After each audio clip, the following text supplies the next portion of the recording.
Welcome to Phone Booth Fighting from the Bent Pixel Studios in Las Vegas, Nevada. I am Richard Hunter. I'm Frank Mayer. Together we do this podcast twice weekly, available absolutely free for you in iTunes, Stitcher, Google Play, SoundCloud, or wherever podcasts are available. You can always get it right off the front of phoneboothfighting.com as well, our official show website. More on our location in a moment. We'll explain that. After we tell everybody, Frank, a couple of things to do by way of supporting the show and showing appreciation for those who support us. Low T Nation, Frank, these guys have been a loyal sponsor of ours for some time now, helping guys out there who have low testosterone levels, first of all, get checked. That's step one. Going to lowtnation.com, calling the toll-free number, getting Brandon or Dr. Weeks on the phone there, and just having a free phone consultation to find out if they're even a candidate. You were talking to Brandon today, and you heard that, as it turns out, quite a few of our Phone Booth Fighting listeners have turned out to be good candidates. Yeah, it's just, look, it's a fact of life. As we get older, especially, look, if you played high school ball, you trained a little too hard, too many shots to the head. These are all factors that are going to affect you as you come up later in life. And it doesn't have to be that way, man. You don't have to be 35, 40 years old. Everybody has their New Year's resolution. You want to lose that beer belly. You're like, I'll lose a couple inches around the waist. You're just not setting yourself up for success. So one of the important components is that you have a healthy, functioning hormonal system, and these guys can take care of it. They're not going to waste your time because they legally can't prescribe you something you don't need. So that's why they're going to screen you with that phone call. We call Brandon. They're going to make sure that you're a candidate first and foremost, and that being the case, once they establish that you are, they'll go ahead and send you to the next step, which is getting proper blood work done. Once that blood work is done, that's pretty much the end of your effort. I mean, it's going to happen again in about 6 months. They're going to constantly, every 6 months, you're going to have to get checked to make sure they keep you regulated. But once you do that, they find out what you need. They have a doctor that has it now as a prescription. It's sent directly to your door every month. That way you can stay consistent, and it's really just, especially right now, I kind of want to hit it hard with everybody because I know, look, myself included, doing the meal preps now, have portion control over there, Justin Bloom helping me out, none of that stuff's not going to work well with all these new goals that you guys have in life if you're just feeling fatigued, you're tired. All the motivation in the world will be great. It'll take you through that first 2 weeks, but the end of January, you're going to be wondering why it ain't working out for you. And I'm telling you, it's a phone call to Brandon. Everybody's got New Year's resolutions. Why not make that one yours? Go to lowtnation.com, call the number. You're going to find a friendly Phone Booth Fighting listener just like yourself on the other end of the phone. Tell Brandon that Frank and Richard sent you, and he'll pick up the ball and run with it from there. Let us know how you're doing. Send us progress updates, and you could be the next person to benefit from the greatness over at lowtnation.com. This podcast is also brought to you by Freshly. Freshly.com is the website for always fresh, never frozen, organically prepared nutritional meals. And right now at Freshly.com, the guys over there and the ladies over there have a special offer for Phone Booth Fighting listeners. If you enter the promo code Phone Booth, you're going to save $20 off of each of your first 2 orders. More on that in a second, but first let's talk about the benefits of pre-prepared meals. Frank, goes without saying you are a professional fighter. Even myself, though, going back and forth to work every day, the ability to just be able to grab a pre-prepared meal, but not fast food, not something that's going to be bad for me, but something that is made with all-natural ingredients, and just have it prepared, and in 3 minutes in the break room at lunchtime, it's going to be ready for me. That's a tremendous value. Same thing at night. If I get home late and I don't have time to make dinner, again, 3 minutes or less, dinner's ready. There's no cleanup, and I know the food is prepared by chefs in conjunction with nutritionists. Yeah, man, you nailed it on the head. If you don't have time to sit in the kitchen, let's face it, the days of having our wives not working and the husbands go out and earn the bacon, they're long gone. Where everybody works in a household where everybody has a job, mom and dad, and my wife has a very busy schedule, and it's not even easy for her to always prepare meals for us. So if you don't have that, you know what? You're going to resort to eating at restaurants. You're going to resort to doing fast food. Well, guess what? It's going to kill your pocketbook. It's very expensive to eat out every night of the week, you know? And on top of that, it's not the healthiest choices you're always going to be making, especially if you go down the fast food route. Here with Freshly and all the meal preps, it's awesome. You're going to have a meal that's very healthy, that's tasty, it's time efficient, and you know what? It's not going to break your pocket.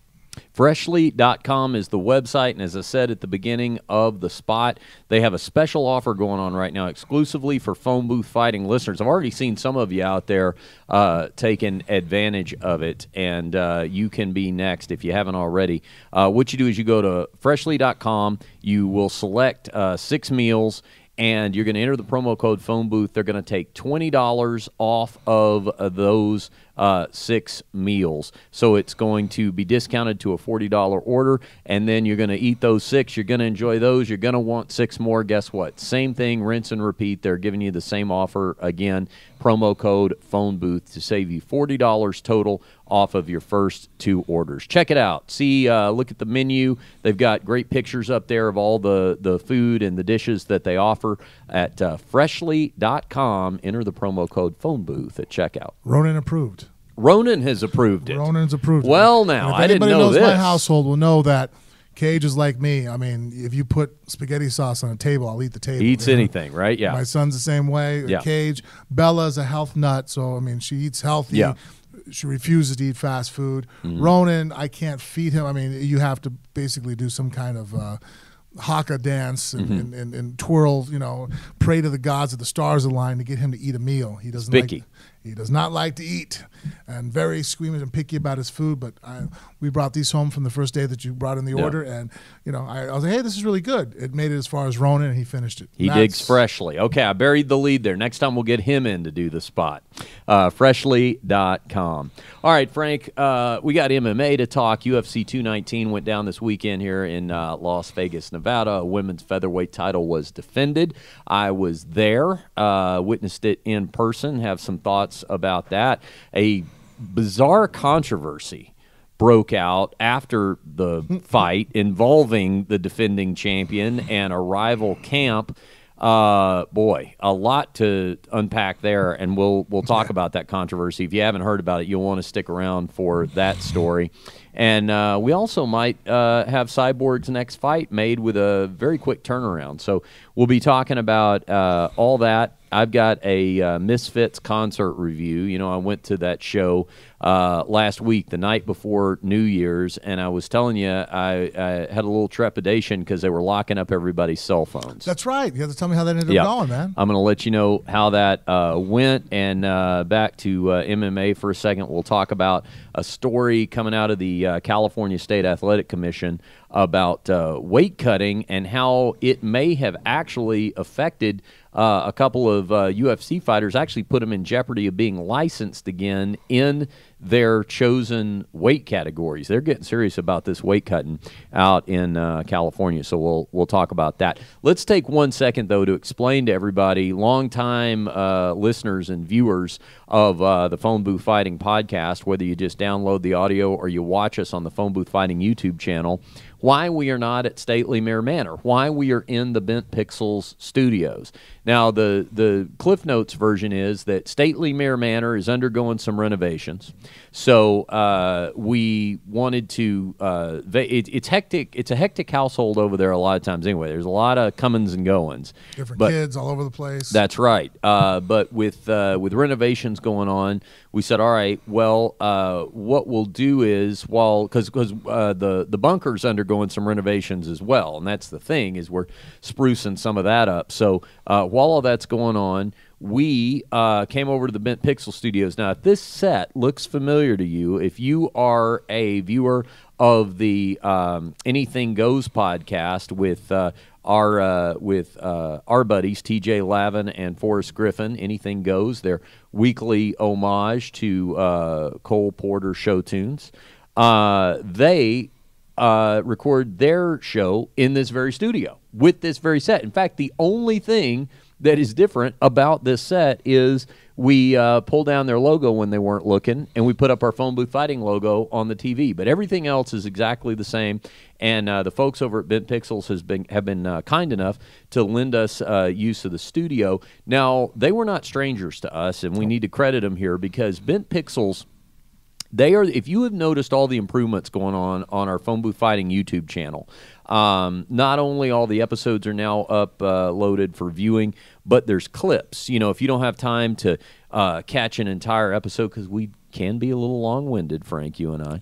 It happens. It happens. If you want to just hear like a highlight clip of maybe a hot MMA opinion that Frank had or a particularly funny moment we had on the show, Daniel and the crew here at Bent Pixels are the guys behind the scenes that are doing all the magic, producing those for us. They also administer our YouTube channel. They make sure that they're out there fighting pirates. That's something they do. Talk about a couple of modern-day swashbucklers around here out there fighting the internet pirates that rip off our content. They chase after them.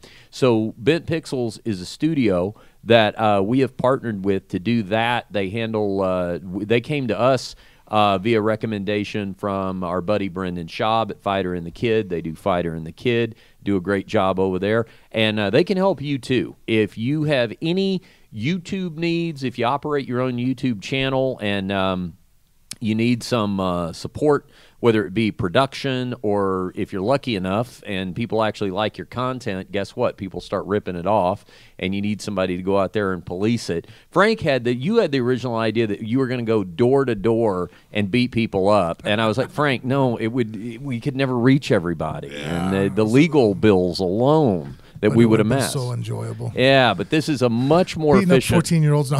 This is a much more efficient way to do it. Maybe we'll just assign Bella to the juvenile squad, and then they'll go easy on her. You know, it'll just be like reform school or something. Fortunately, we don't have to do that because the guys at Bent Pixels back us up on that. So bentpixels.com. Yeah, they do a great job. So bentpixels.com is the website if you want to check out what they do for YouTube needs, podcasting needs. There's a lot of different purposes that they serve. But just check out bentpixels.com and know that they're very valuable partners to us here on Phone Booth Fighting. And I think, too, I mean, we very much always value the fans, you guys at home, your opinion on things. If this might need to be, I mean, we're never going to get rid of the bunker completely. We just have it there at home, especially because there's times that I'm a little beat up from training. Right. But if people at home think that this is maybe a better idea for us to do on a regular basis, maybe we can look forward to it. I mean, we do have more. What the fans think. Yeah, absolutely. Let us know because we do have more technical options here, and we are closer to the Vegas Strip, so it's going to be easier to pull guests in and things like that. We're exactly. Okay, Mrs. Mir first. That's right. That's right. So, all right. Well, that's just kind of a scene setter for why we're here and why we're not where we normally are and that sort of thing. But rest assured, the content will be equally compelling. All right, here we go. UFC 219 went down Saturday night at the T-Mobile Arena. First thing, Frank, don't mean to start on the downer notes, but attendance, boy. Yeah. Let me tell you, T-Mobile Arena for an MMA fight holds about 20,000 people. They announced an attendance, I don't have it right in front of me, it was in the low teens. I want to say 13. That's a lot of free tickets they gave away, too. Exactly, because that is as always... a local here in Vegas, I have my ear to the ground. That's always an inflated number, right? Because whatever they announce, you got to factor in, that's not what they sold, right? No, not at all. Yeah. And so it was very easy to get free tickets to this show. Yeah. Now, the flip side of that is our own Frank Mir probably remembers a day where if you were told that there were 10,000 people in the arena waiting to see a fight, you'd be real excited. Very much so, yeah. This is and I know that there's probably 10,000 is a good number to show up. And that's why, hey, what you're about to say, you're right. Yeah. Besides Conor fighting, they shouldn't have a fight at T-Mobile Arena. I don't understand. It's not built. It's too big. It's too big. I don't understand.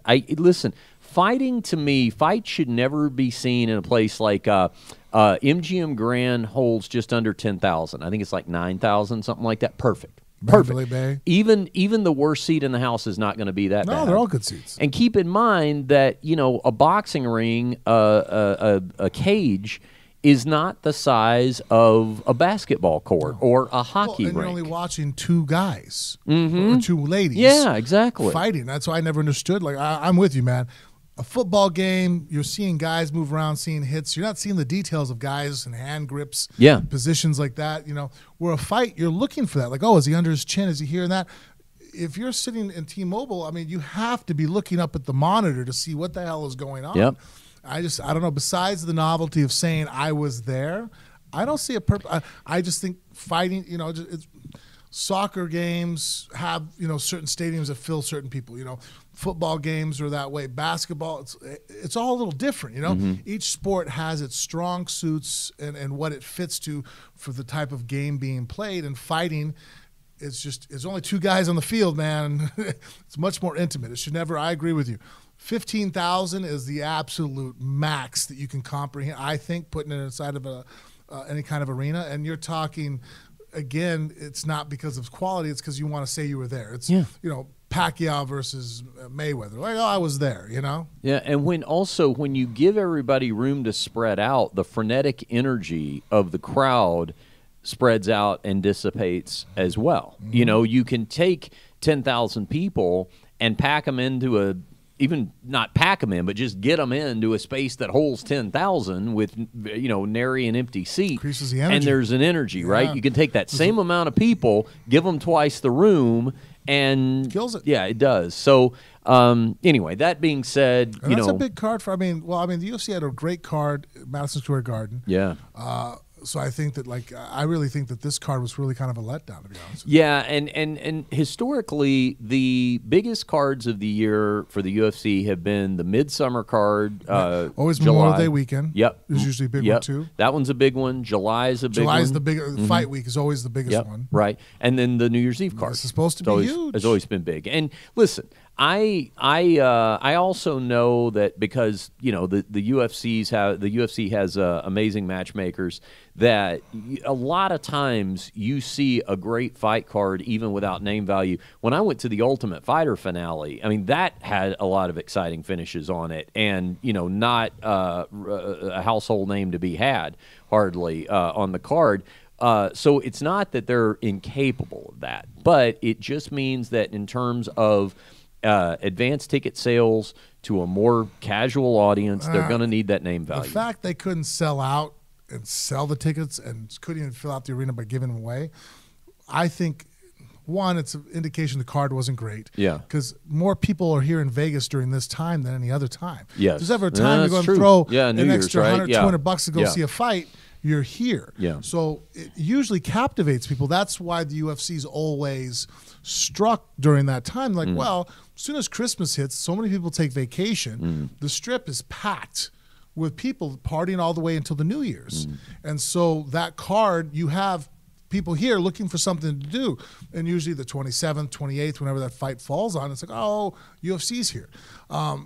So the fact that it didn't do well, card was weak on name value. And I think the arena is just too much. Had that same amount of people been shoved inside MGM Grand or Mandalay Bay, you know, one of those two venues that are more commonly used here, I think that we wouldn't even be having this conversation. And there's I don't understand the whole reasoning, although I know there is a reasoning behind it, why everything has to be at T-Mobile now, because they're calling them like the anchor partner or the anchor resident or something. The UFC is with the T-Mobile Arena, so there's some kind of deal that's been made that all the fight cards are going to happen there. But with all these properties being owned by a lot of the same people and all that kind of stuff, I just wish it could work out differently. It's just not a thing. I mean, that's the thing is MMA is MMA. Our strengths, our weaknesses, we are what we are. You know, football's football. Basketball's basketball. We're not a football league. You know what I mean? Like, it's just, it is what it is. You know what I mean? Like, and to try to make us into something we're not, you know, I'm still upset about the Reebok deal, the matching uniforms. I'm like, it takes away individuality. That's one thing fighting has. It's an individual sport. If it's an individual sport, then it should have individuality. I didn't join a team sport. I don't have 6 other guys waiting to fight to see if Vegas team wins. Then we could put us in matching shorts. Yeah. You know, it makes sense to have a football team all wearing the same color. They're on the same team. We're not a team sport. Us all looking the same. That was another step in the wrong direction, that the UFC trying to force us into something. Well, you know, other sports have uniforms. Like, we're not other sports. We're fighting. We're like boxing, you know. I mean, we're individual combat sport. It's still, you know, the T-Mobile Arena. Another move that a team, you know, seeing the Golden Knights play there makes sense. Hockey, big, it's going on. That's what hockey does. It fits there. Yeah. We don't fit there. Yeah. Otherwise, oh God, I'm drawing a blank. What big country used to fight in? The team. Remember when it started out as a team? The hell was it called? They changed it. It didn't stay a team league. Fight League, yeah. World Fight League. Was it International IFL. Fight League? The IFL, International Fight International Fight League, right? Yeah, because it started out, it was going to be teams. Yeah, it was supposed to be, one guy in each weight class. Yeah. And they wore uniforms of sorts, I think, right? They all wore the same top. I don't know if they all had to wear the same shorts. Yeah. Did they wear the same shorts? I don't remember. I don't remember either. It couldn't have been the exact same uniform because they would have had individual sponsors and stuff. Maybe it was like a jersey. But, I mean, they had that concept, and I get that a little bit. Yeah. And that may be something in the future some people can kind of push on is that, you know, like, because wrestling does that. Wrestling is an individual sport, but, you know, if you go to college or high school, you know, the world team trial, you know, Olympic, you also have the team aspect to it where, if I pin my guy, so many points for my team. If I win by majority or a tech fall, majority decision, or just a decision, certain points go back to my team. That's kind of interesting. I mean, I like dual tournaments, you know, and there's still the individual aspect to it, but fighting is just, wrestlers can wrestle a couple matches, and you know, fighting is too brutal. We're too injury prone. That's why I don't think you see the same success in it. But you know, I'm not throwing it out the window just yet. You know what I mean? It's interesting, but maybe that way. But it's just we're not. You know. So let's talk about UFC 219 now that we've memorialized the IFL. It's, top of the card, main event, Chris Cyborg Justino defends her women's featherweight title, defeating former women's bantamweight champion Holly Holm. She thanked us afterwards. You see that? She says, thanks to the podcast. She listened on my strategy. Oh, yeah. Well, let me tell you something. That strategy worked out, Frank, because if you caught our fight breakdown last week, we were talking about the fact that it would probably come down to who would get impatient and abandon their game plan first, and how the opponent would be able to take advantage of that. So Cyborg wins a unanimous decision, 49-46 on two of the scorecards. That's how I saw it. 48-47 was on one of the judges' scorecards. I did not see that. I thought that was. I thought it was more of a. You couldn't find more than one round to give. No, to not to Holly. A valiant effort from Holly Holm. I mean, she really hung in there and took a beating, boy. But it was Cyborg's fight pretty much from start to finish. Where Cyborg's patience paid off, Frank, was this. You know, Cyborg did not come out with the berserker-style aggression. She was aggressive enough, but she was smart about what she was doing, and she needed to do that against a counter-punching point fighter like Holly Holm. Absolutely. I mean, I think we talked about in the breakdown. If Cyborg comes rushing Holly down, Holly's going to dance and slap the shit out of her and just evade. That's what Holly does very well. What Holly doesn't do well is patient fighters that stay stationary and say, nope, I'm not going to chase you around this cage.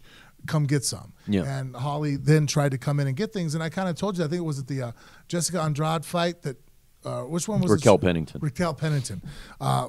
Where Raquel kind of really gave Holly a run for her money. I think Holly even only won a split decision down there. Yeah, that's right. In Brazil. And I was, you know, especially that third round, I was thinking, man, there's the game plan that works on Holly. That fight was here, by the way. No, I was at that fight. No, Holly and Raquel. Holly fought. Then there was the fight that Holly fought in Brazil with me at Porto Alegre. That was that night? Maybe that was that night. Am I getting confused? I'll look it up. You keep talking. Yeah. So anyway, I just remember sitting in the back watching a very elusive Holly who I've trained with back at Team Jackson, knowing how great her footwork is, long distance strikes, kicks, movement. But then all of a sudden, if you stay stationary and let her, Holly come in on you, and that's what Christina did. Really worked the jab.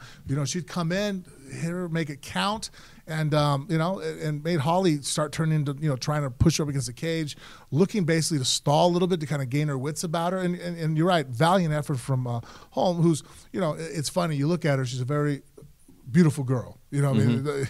And to sit there and go that girl, you know, you're going to have to kill her or choke her unconscious to put her down. She's going to keep coming after you. Like, that girl right there? Yeah. The girl looks like she'd be a cheerleader, and she's just tough as nails. A lot of other people, I think, at that point, going into that 5th round, knowing that they were numerically incapable of winning, didn't even really hurt Cyborg at one time where it had her hurt, where it's like, oh, she might be able to pull this off, to still go out there and answer the bell and get off the stool and not look for an excuse to get out of there. I've seen men crumble under more, you know, with less pressure. And Holly just showed a ton of heart. But hey, Cyborg, in my book, moved up. I've always thought she was more of a brutal fighter than a technical fighter. She showed me that, wow, she's really a force to be reckoned with. She had great, clean technique. I really liked her jab in the fight. I thought it was an excellent jab. And it set up all the other strikes that she threw and just showed that she can have controlled rage and still has that killer instinct. You know, talking about her being one of the best female fighters now, pound for pound, I think the conversation could be started now. I mean, she's improved technically. Yeah. I was very impressed, you know, and that's hard. Look, weak people that aren't strong, of course they're going to be technical. No shit, Sherlock. What else do you got going for you? But when people are powerful and have natural athletic ability, that's why usually those guys don't make very good coaches. They're like, oh, do this. I'm like, well, of course you can do it. You also, you know, could squat twice your body weight when you first enter puberty. You know what I mean? Like, you know, you have gifts that aren't the natural person's gifts. You know, Cyborg has gifts. I mean, look at her. She's an athlete, you know, above and beyond. And she motors girls over just with her physical prowess. So for her to still want to improve and improve her technique level, when really her technique level hasn't been an issue because no one can even get past her strength and her speed and just her ferocity, it shows that that's a scary prospect, people. I mean, she put down her strongest weapons to improve upon her technique and then brought it back together. Wow, she's scary. We were both wrong, by the way. Neither one of those fights took place in Las Vegas. The fight I was thinking about, and I was there, when she fought Raquel Pennington, but that was in L.A. at UFC 184 in February of 2015. And then a couple of months later, she fought Marion Renault on your undercard against Todd Duffy in San Diego. I get hit in the head too much. Yeah. Well, that night, Todd Duffy got hit in the head too much. Yeah. What's your excuse when you forget things? Because you're all clean, razor. You don't do drugs. I can blame it on I have a plethora of shit I can blame my memory on. My excuse is I have a lot going on in here. There you go. There's a lot of knowledge stored in there, and sometimes it just gets a little misplaced. I'm married with kids. Yeah. You get hit in the head for a living. Yeah. I grew up in Vegas, so I didn't have exactly the most boring 20s. Right. Cyborg very likely has her next fight made, although it's not official. She is saying today that she posted on her social media she got a call from the UFC offering a fight against Megan Anderson at UFC 221. That's going to be in Perth, Australia. Megan Anderson is a native Australian. Cyborg says she has accepted that fight. Now, Megan Anderson is a featherweight fighter who has been fighting over in Invicta, and a bit of a mystery because great fighter, but with Megan Anderson, this was a fight she was originally supposed to have against Cyborg. The deal was she was going to come over from Invicta, I believe, vacate her featherweight title over there and fight Cyborg. I thought that was initially what was supposed to happen when they first made that. Yes, it was. And then Megan Anderson pulled out without any real explanation. Now, here's the crazy thing. I can think of an explanation. Yeah, you don't want to fight Cyborg? Well, she might make some of the featherweight in the men's division pull out of fights. Yeah, well, here's the crazy thing. My knee hurts. I'm going to pull the Bisbing. My liver. Here's the crazy thing is with Megan Anderson, though, it wasn't an injury. There were rumors that she might have visa problems, but there's just been these references to issues. She's having some sort of issues, and I look around, I see the posts, the threads people put up on forums and stuff, and nobody seems to have a real definitive answer to what these issues are, right? But I will say this, there may be a reason why they are offering her the fight in Australia, because maybe it's something that keeps her from being able to really leave the country. Yeah, it could be visa issues. And the problem with that is that, people, obviously, as a professional fighter, as an athlete, you're going to disclose health issues that would keep you from a fight. But if there are visa issues, those could be legal issues you've had in the past. I mean, and on a social level, you might be less inclined to be forthright going, I can't get a visa because I got caught selling something that I shouldn't have been selling when I was 21. You know what I mean? Yeah. And those are things that can keep you from coming into the States. If you have any kind of criminal record, which I'm not saying she does, I'm just saying that because there are issues that probably don't stem within the realm of fighting, it does make sense it's probably happening because of a visa. And again, not quick to disclose that. I mean, most people don't want to go ahead and sit there and go, hey, I was kind of a dumbass when I was 20 and I shouldn't have, and I did this. Well, Megan Anderson physically is an interesting matchup for Chris Cyborg. She's 6 feet tall.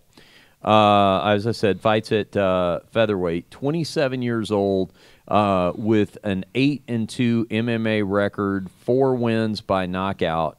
And her latest victory was over Charmaine Tweet, a second-round TKO win at Invicta 21. Like I said, I've seen her fight a couple times. Go down a little bit. She's So she has one loss by submission. Oh, another loss by her very first fight was a decision loss. Other than that, it was one loss to Cindy Dandois by submission. Huh. Yeah, most of your wins look like they're on their feet. Yeah, and she's a very long, lanky fighter, but sizable. Like I said, that's someone you're going to need if you're going to face Cyborg. Yeah, you're going to have some kind of physicality to you to not be just blown a blaster. Well, and this is kind of the Cyborg conundrum at this point, because she was a name that even came up with Cyborg in the post-fight press conference, because that division has been built for Cyborg. We didn't see Cyborg in it immediately, so we got Jermaine Durandamy and Holly Holm fighting for the vacant featherweight title. Durandamy won the title and then immediately vacated when Cyborg showed up. That was weird. So now the only notable names that you have in the featherweight division, other than Cyborg, there was really just one, which was Holly Holm. Who was the chick that, she punched or something back at the... Cyborg hit her, I think, at the... that was Angela Magana. What weight class is she? Well, she was bantamweight, but she got cut by the UFC because she just lost her latest fight. I just throw her in there, just see her get mauled just around. to see, because you got a storyline. Yeah, it's a storyline. I don't know. It's UFC. They're entertainment first, anyways. That's true. Well, that was her. But the good news is, with this Megan Anderson fight possibly on, that's going to give everybody an opponent to look forward to in terms of facing off against Cyborg, because now Cyborg really, I think, in terms of name value of opponents, is really kind of at more of a deficit than Ronda Rousey was back in the bantamweight time. I mean, at least hardcore MMA fans could name some other women's bantamweight fighters. Sarah. Obviously, Misha Tate. Yeah, I mean, they're not that many names. No, I mean, just because the women aren't that big. There's just not that many 145-pound women. So, anyway, good news is it looks like maybe this Megan Anderson fight is on for Australia. 145-pound women. You're talking girls that are actually 165, 170 pounds who are dieting down to 155, 158, and then cutting to 145. Right. So, I mean, that is a big female athlete. And you're right. There's not a lot of 6-foot girls that don't want to be supermodels that decide they want to get punched in the face for a living, Yeah. Also on that card, you can't have an Australian fight card without Mark Hunt if you can at all help it. He'll be returning to action. He's going to fight Curtis Blades. And really, Frank, the only reason I wanted to mention this is so I could reference the fact that Sunday night at my comedy show, I was standing outside the club, and I saw Curtis Blades come shuffling by in his pajamas and house shoes. Hey, he's comfortable, man. Right there in the casino. Yeah. A little cool for that weather, Yeah. I started to invite him in, and I thought, no, he's off to his room or something. He just came down to get some snacks or something. He looked very comfortable. But, yeah, he'll be probably not too comfortable fighting Mark Hunt. I hear that's an uncomfortable experience. Be a rough one. Is that right? Yeah. Not the best day for anyone to look forward to. Not the easiest fight. No. Unless you just wrestle him to death. But yeah. Even still, then he uses his limbs. He's always swinging. All right. So now back to Cyborg for a second, and I want to spend some time on this because I was trying to. You and I spent our New Year's Eve together, and I was trying to tell you this story as I was following. I'd been following it throughout the day, and it started out as ridiculous, and it just got completely full-blown unbelievable by the time the day was done, and then it stretched out into the next couple of days. I'm talking about the controversy surrounding a post on Instagram made by JacksonWink's media director. Okay? Now, this guy's name, and I even have to look it up. It's Mark something. Give me a second. I'm going to look this up. Unfortunately, for all the wrong reasons, he's all over the news, the MMA news.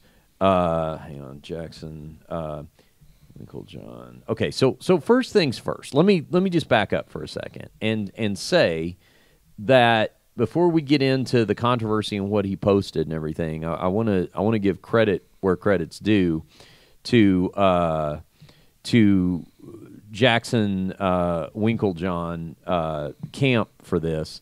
The fact that they had the savvy to hire a media director, because this is something.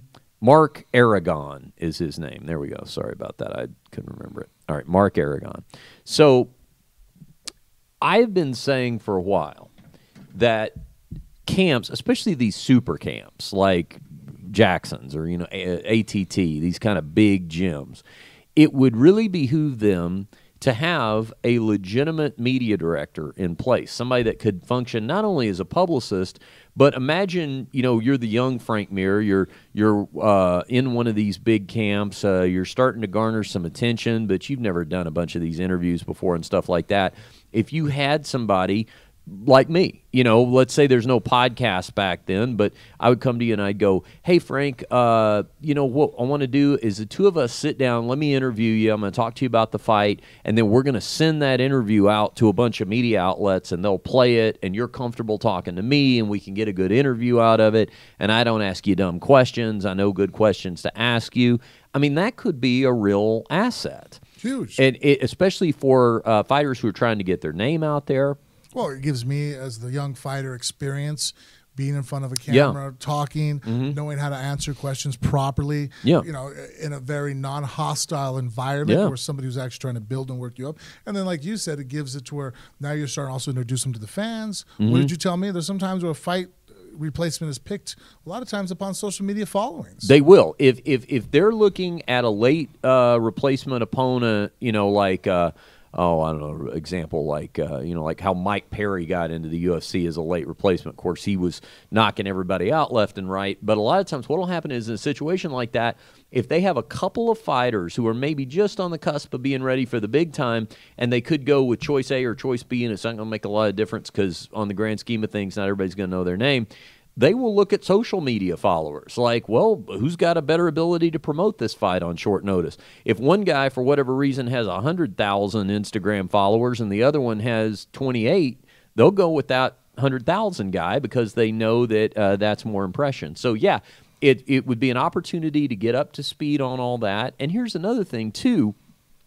If you have a troubled fighter, let's just say, okay, hypothetically, that a camp like Jackson Winklejohn had a superstar fighter in it. And I'm just going to get totally out there for a second, so follow me. Had a superstar fighter out there that just kind of kept getting himself into some trouble, right?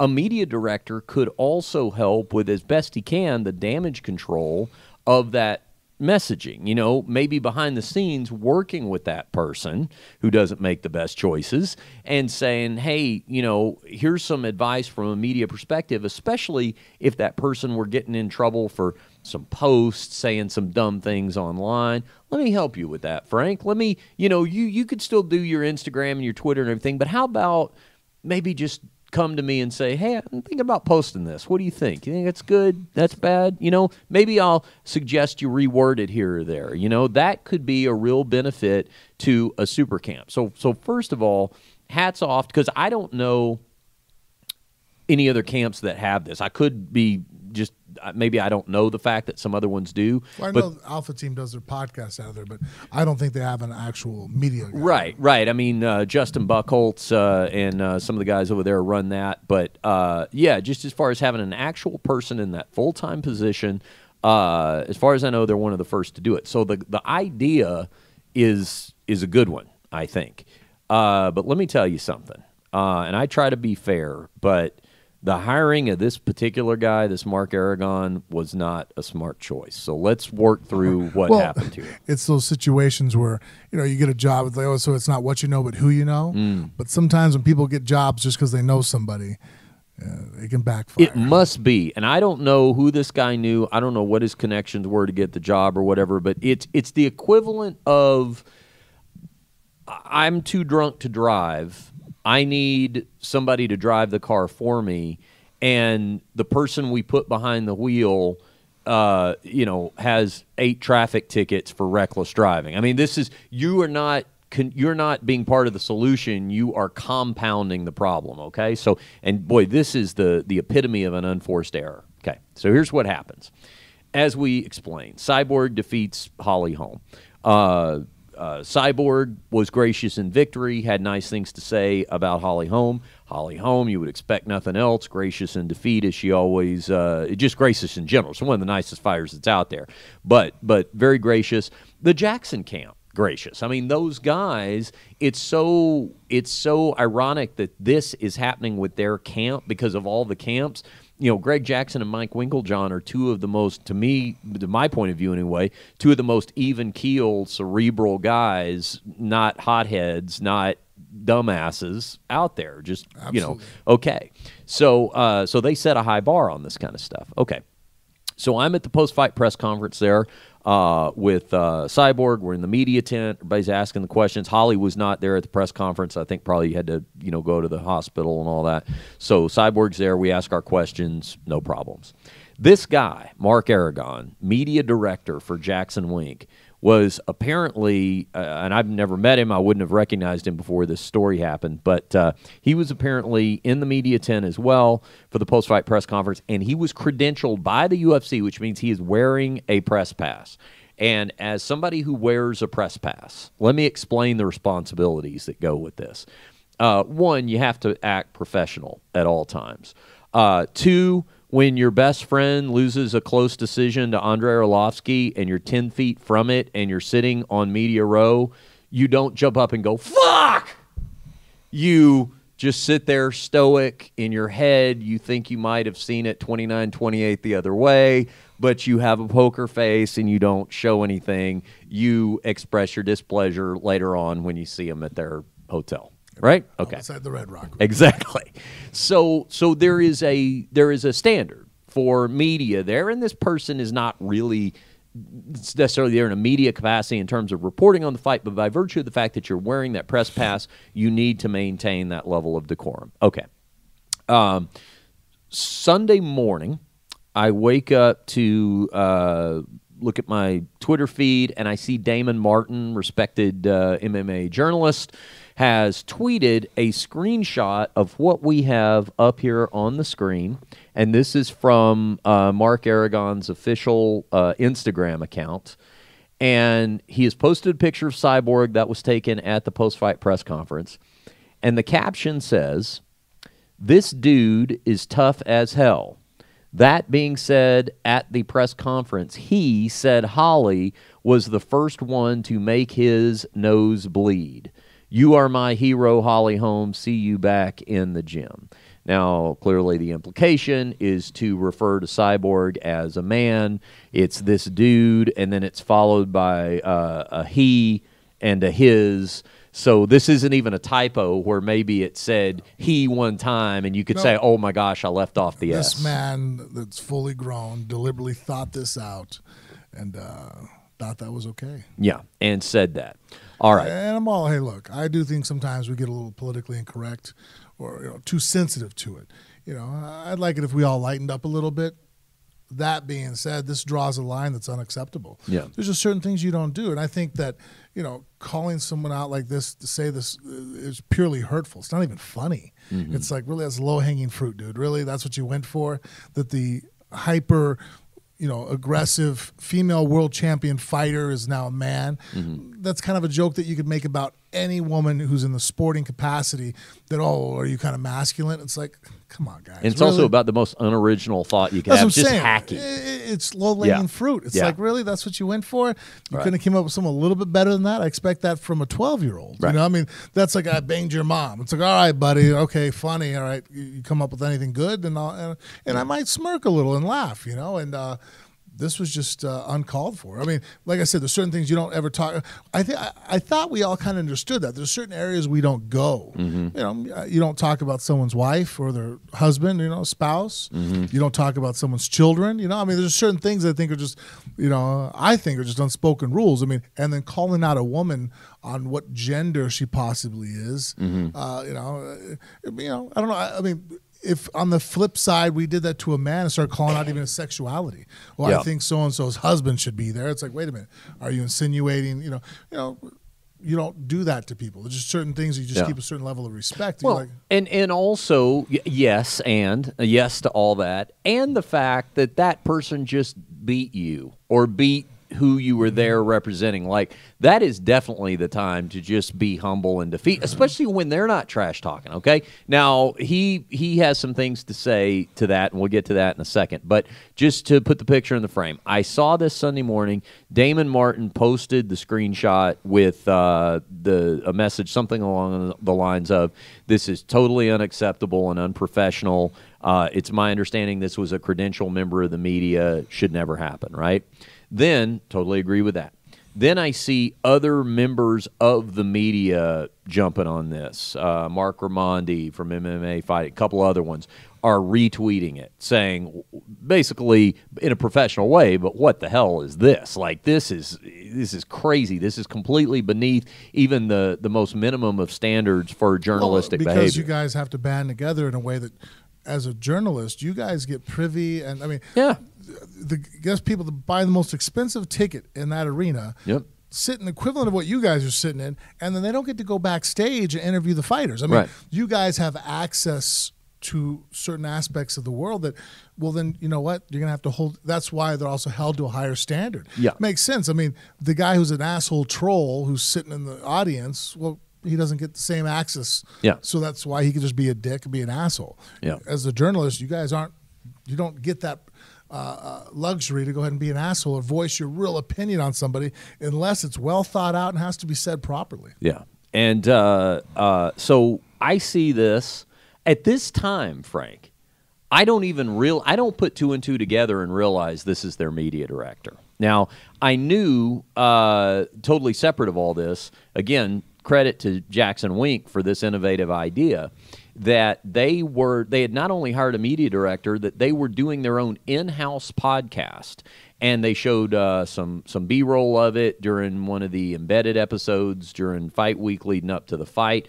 So smart for those guys to do that. And it's so unfortunate that this has tarnished it, because I give them all the credit in the world. The whole week I was telling Jennifer, I was like, man, so smart of those guys to do that, to bring it all in-house like that. I had not heard the podcast, but have their own podcast where, JacksonWink, my gosh, you've got world-class fighters in the gym every day. Have them stop in, be on the podcast. That clearly was what they were intended to do. So credit there. But when I saw this Sunday morning, Damon Martin's initial post, I did not realize yet, putting two and two together, that this Mark Aragon guy was their media director. Here's what I thought up to this point. I thought, Frank, you know how now, especially with all the social media, fighters will have somebody that follows them around to just film video for blogs and Instagram. Like Khabib that night at the press conference had a guy with his own camera that's shooting all his social media stuff, which is smart, just a member of the camp to handle all that. So I assumed maybe it was something like that, and I thought, I'll bet this is going to turn out to be like some 22-year-old kid that is not, he's going to find out the hard way that he's not as funny as he thinks he is, and he's going to get a real reality check on this stuff. Then I started looking through this guy's Instagram account. First thing I noticed was in the bio, it said media director. And then I went, holy cow, this is the person they put in charge of the entire, they created a media department, they made him the head of it, and this is how he's behaving. Then I start looking through his Instagram pictures. He had a son that's in the Army. Now, right now, I'm doing the biological math, going, wait, you got a son in the Army, that guy's going to be in his mid-20s, right. Then I find another Instagram picture, and the guy is retired from the Albuquerque Police Department after 26 years. This guy's got to be in his early 50s. He's older than me. I mean, this guy's got to be, probably early 50s at his youngest, maybe mid-50s? Yeah, I mean, if you started being a police officer at 21. Yeah. You know what I mean? He's retired at 57. So now I'm incensed and indignant on several levels. One, because of the media thing. Two, and here's another thing too. You and I both have friends at JacksonWink, John. I mean, acquaintances, but some people I would consider good friends. Brandon, I consider a good friend. Brandon Gibson, their striking coach. Cowboy Cerrone, of course, trains there.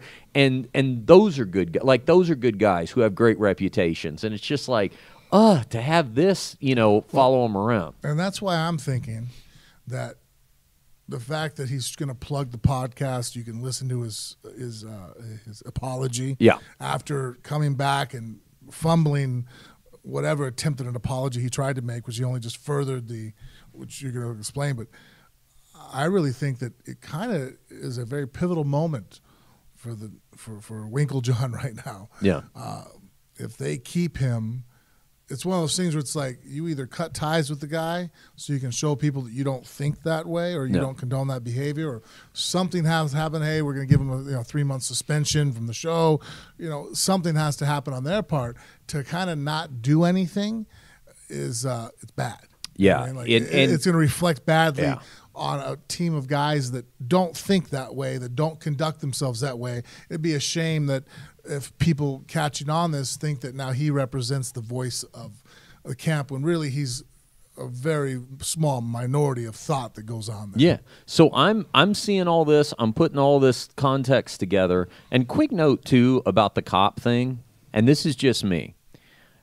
I really have a real reverence for that job. I think it is one of the toughest jobs to do, especially when it's done correctly. Mm-hmm. And obviously goes without saying, you're putting your life at risk and a lot of other things. I mean, 26 years on a police force, that really means something. Albuquerque is one of the rougher Absolutely places. It is. But let me tell you something.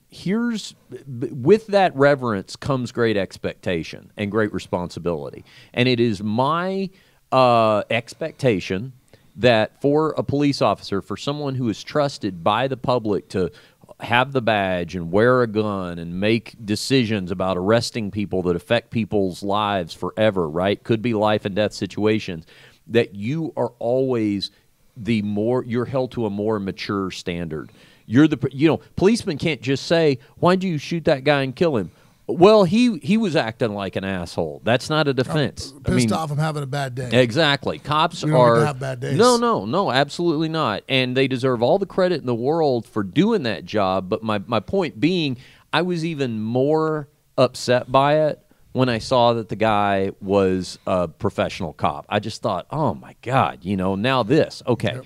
Well, it gets worse, because by the time I saw this post, the one we had up here on the screen a second ago, he had deleted it. Okay, he'd taken that down.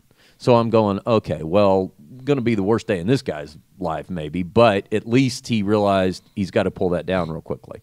And I didn't say anything to anybody at this point. I just was seeing it, and I thought, okay, well, maybe by the time, because I slept in on Sunday, I thought, well, maybe the storm has passed.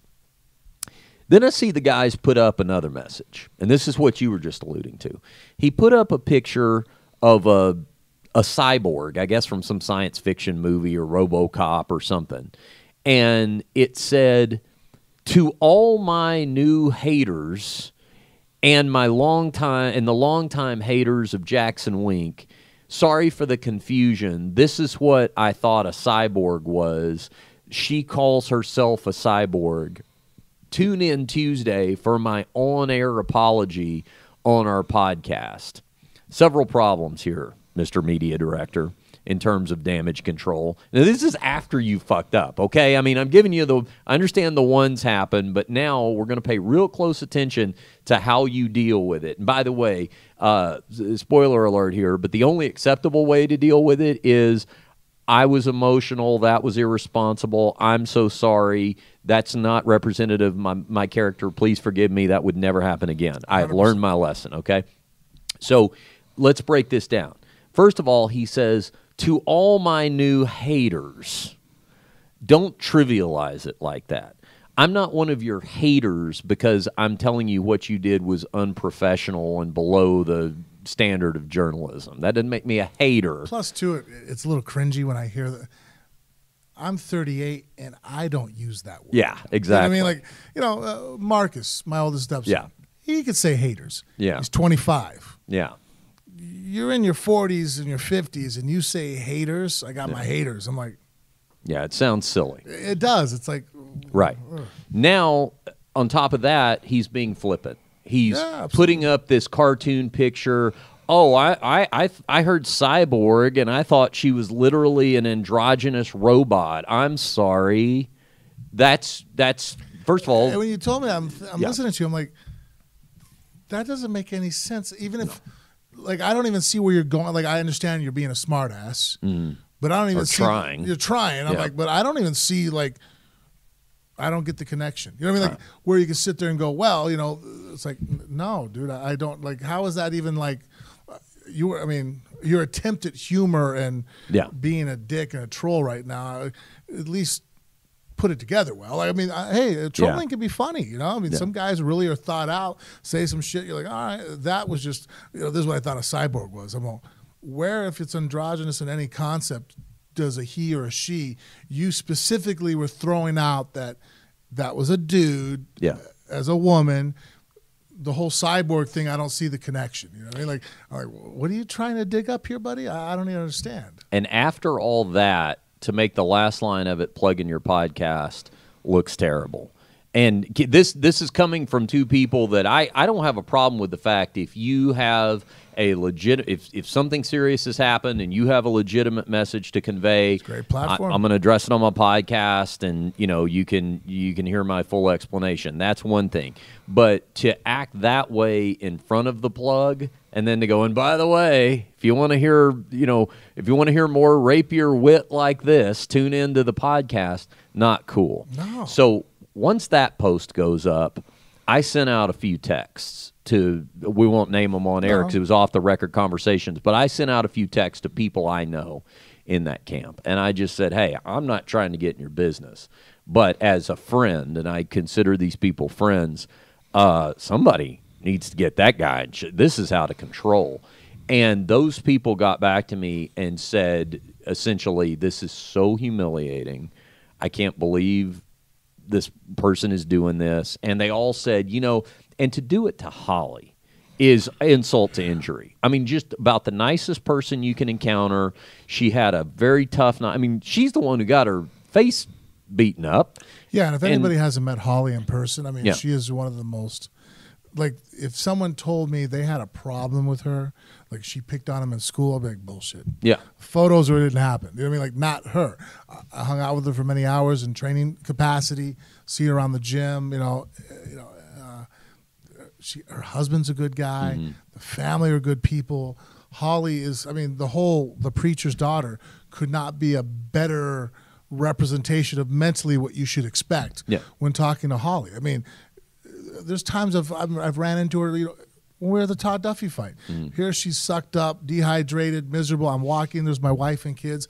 Holly stopped to talk to us and be gracious towards my wife, the kids, I mean, come on. If anybody's gone a couple hours out drinking water and running around, you know, cutting weight is not going to be probably you at your best personality. She still, you know, like sat there, took 5 to 10 minutes out of her time to be polite and nice and personable. She didn't have to be. My wife's married to a fighter. She's around plenty of fighters. We know that, you know, even though I don't cut weight, we've been around enough fights for over 16 years that when you're cutting weight, leave them alone. You know what I mean? Like, you know, but she was still at that moment such a nice human being. Yeah. I mean, she walks into a room, you just look over like, oh, it's a good person. Yeah, yeah, absolutely. Nobody deserved it less than her. And certainly Cyborg didn't deserve it either. That's another very nice person. So Cyborg, for as much as her demeanor as a fighter is ferocious, every time I've ever met her in passing, you know, one time, you know, MMA awards, supremely nice human being. Like almost a point to where I'm like, you know, there are some fighters that are so nice and so put together and so polite that I'm like, wow, you really got to switch because, you know, I can't really, like, you know, some guys, you know, Dominic Cruz is a nice guy. You talk to him for 5 minutes and you know that he has it in and he's a fighter. Like there's an edge to him, you know. Not with Christina. Like, she is such a pleasant. That's why that whole fiasco of her punching a girl in the face blew my mind. I'm like, does she really hit somebody? Because I don't see that happening. What did that girl do to piss her off that bad? You know? Yeah. So now we're at the point of the story where Mark Aragon is teased that on Tuesday, tune into the podcast because, you know, he's going to have his 15 minutes of fame, and it's Sunday afternoon. Well, as I could have predicted, this was not going to sit until Tuesday afternoon. So now, and now the sites are picking up. You know, MMA Junkie, MMA Fighting, everybody's reporting on this story. And this guy's making himself the story. I mean, this is like, you know, this is like a lawyer overshadowing their client. You're in a supportive role. You're not there to be a bigger spectacle and distraction than the people whose names are on the marquee. Yeah, really, honestly, if you're a media director, nobody besides other journalists should know your name. Yeah. No. You really should.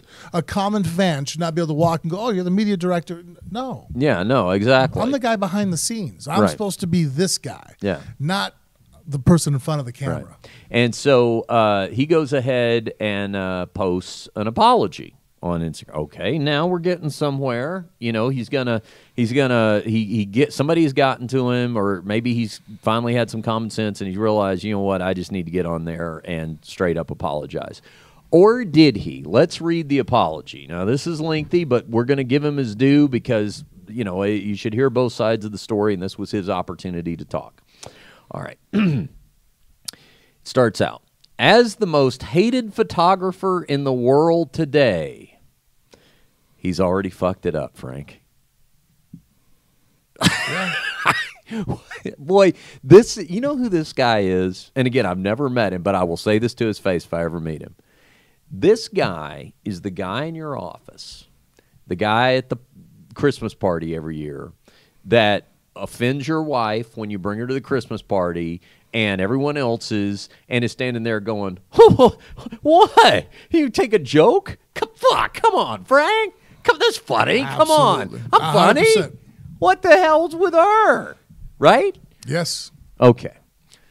He continues. As the most hated photographer in the world today, I feel it's necessary to comment on the recent fallout I'm causing for both Holly's and Cyborg's camps and their respectful friends, fans, and families.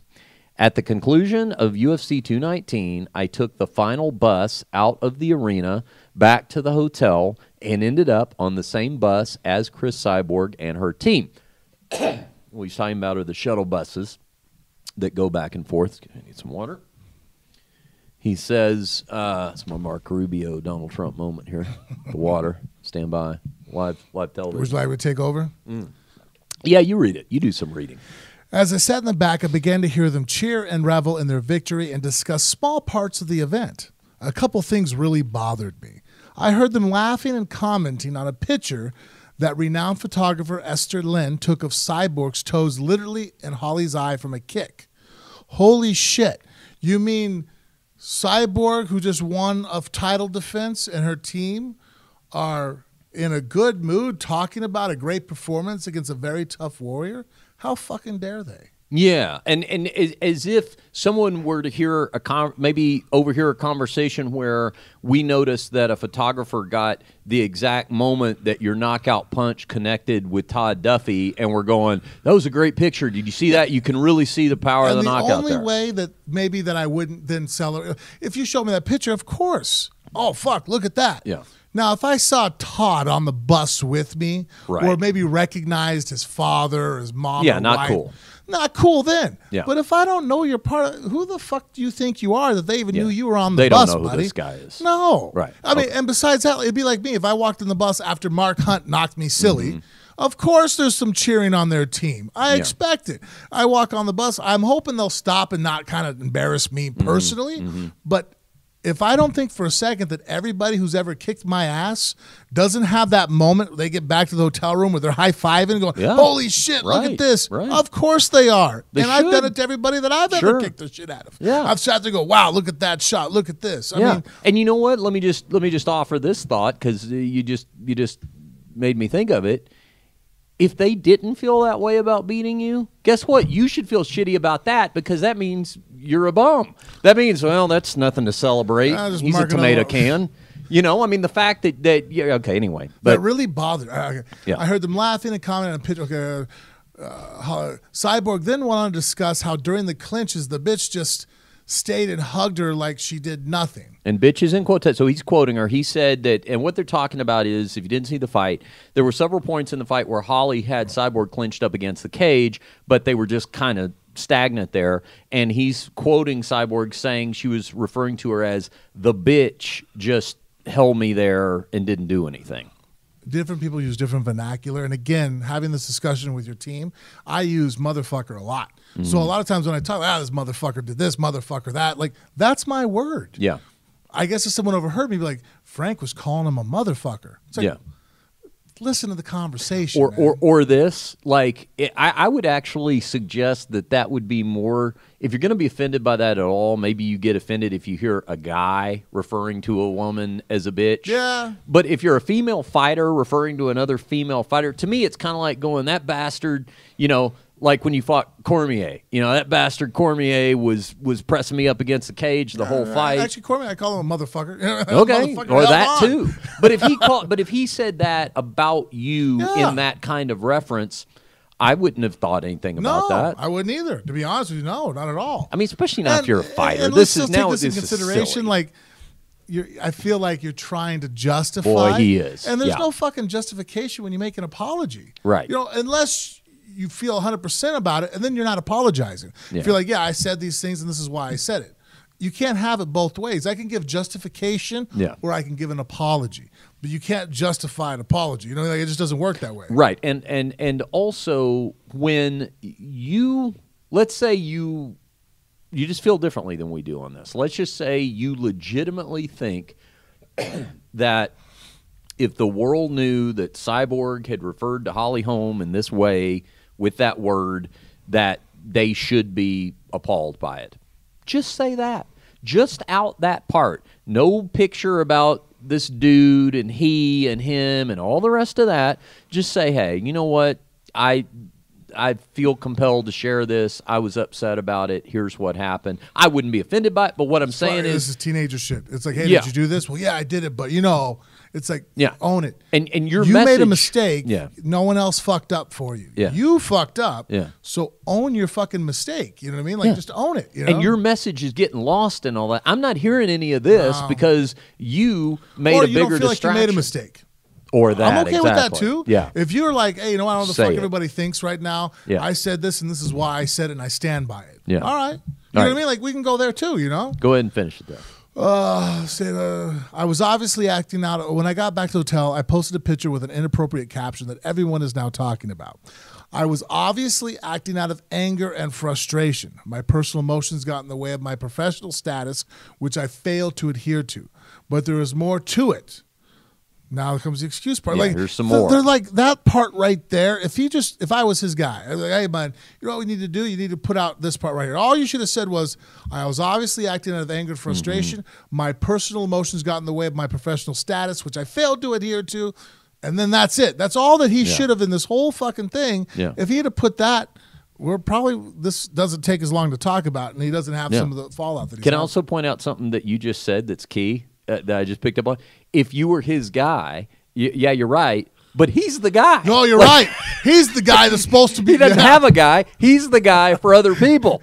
This is the guy that I'm supposed to go to as a fighter going, hey, do you think this is appropriate? Hell yeah, it is. I'm like, even Trump wouldn't find that appropriate. Come on, man. Right. My personal emotions got in the way of my professional status, which I failed to adhere to, but there's more to it. Cyborg led into the fight through her own social media accounts, accused Holly in our camp of being the most drug-failed camp ever. This is a total fabricated lie and can't be based on any merit whatsoever.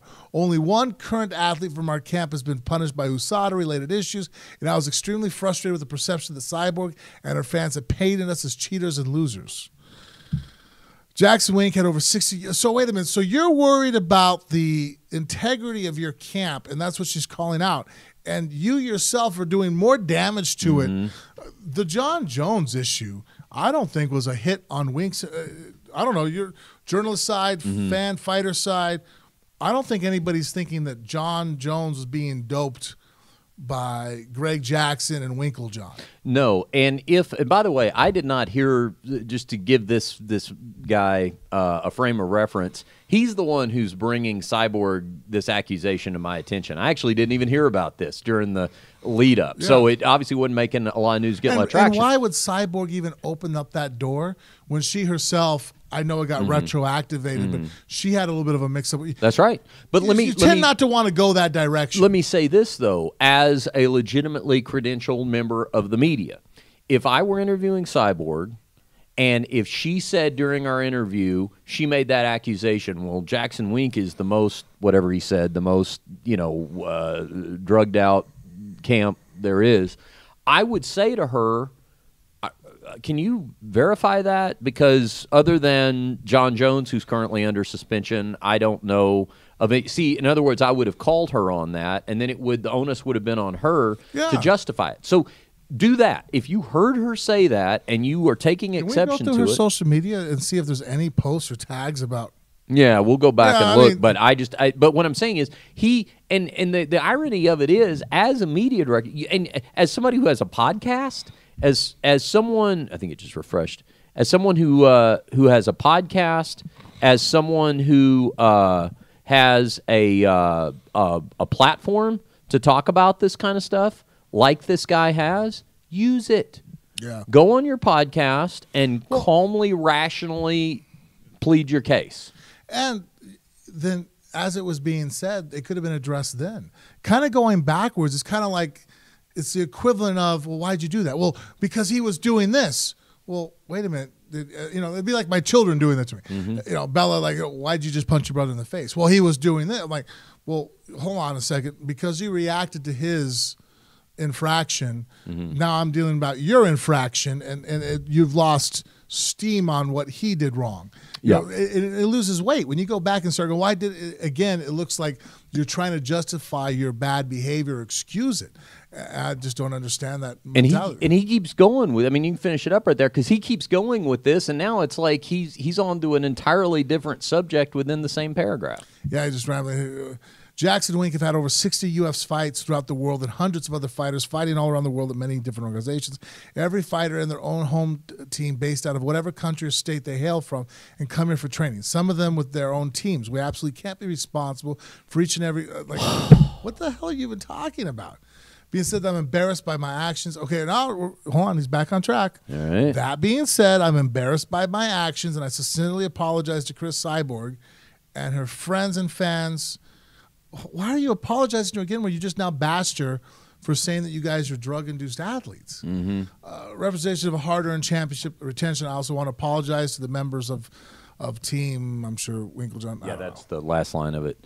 But okay, here's another thing, too. Again, Mr. Media Director, anytime in your apology you use the phrase, that being said, that's almost never a good sign, because that means you laid out some qualifications before you just got to your apology. And that's like the whole thing when you say an apology. It's the same as but. I'd like to say Yeah, I'm sorry exactly. what I did, but it's like, stop it, Yeah. but man, Yeah. stop it, but.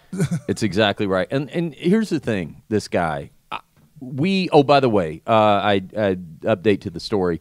The UFC has banned him, so no more credentials for this guy, and that's the right move. Because the UFC wants to make sure that in the court of public opinion that they are not condoning that behavior. Yeah. Which is what I said a few minutes ago, that he's put Winklejohn in a position where they have to fire him. They need help. Let me just. How else do they not fire him? Because, I mean, unless you want to go on the bad news, or what is the expression we try to say? Bad news. Oh, no publicity is bad publicity, or something like that. Right, yeah. No, this is bad publicity. Yeah. Yeah.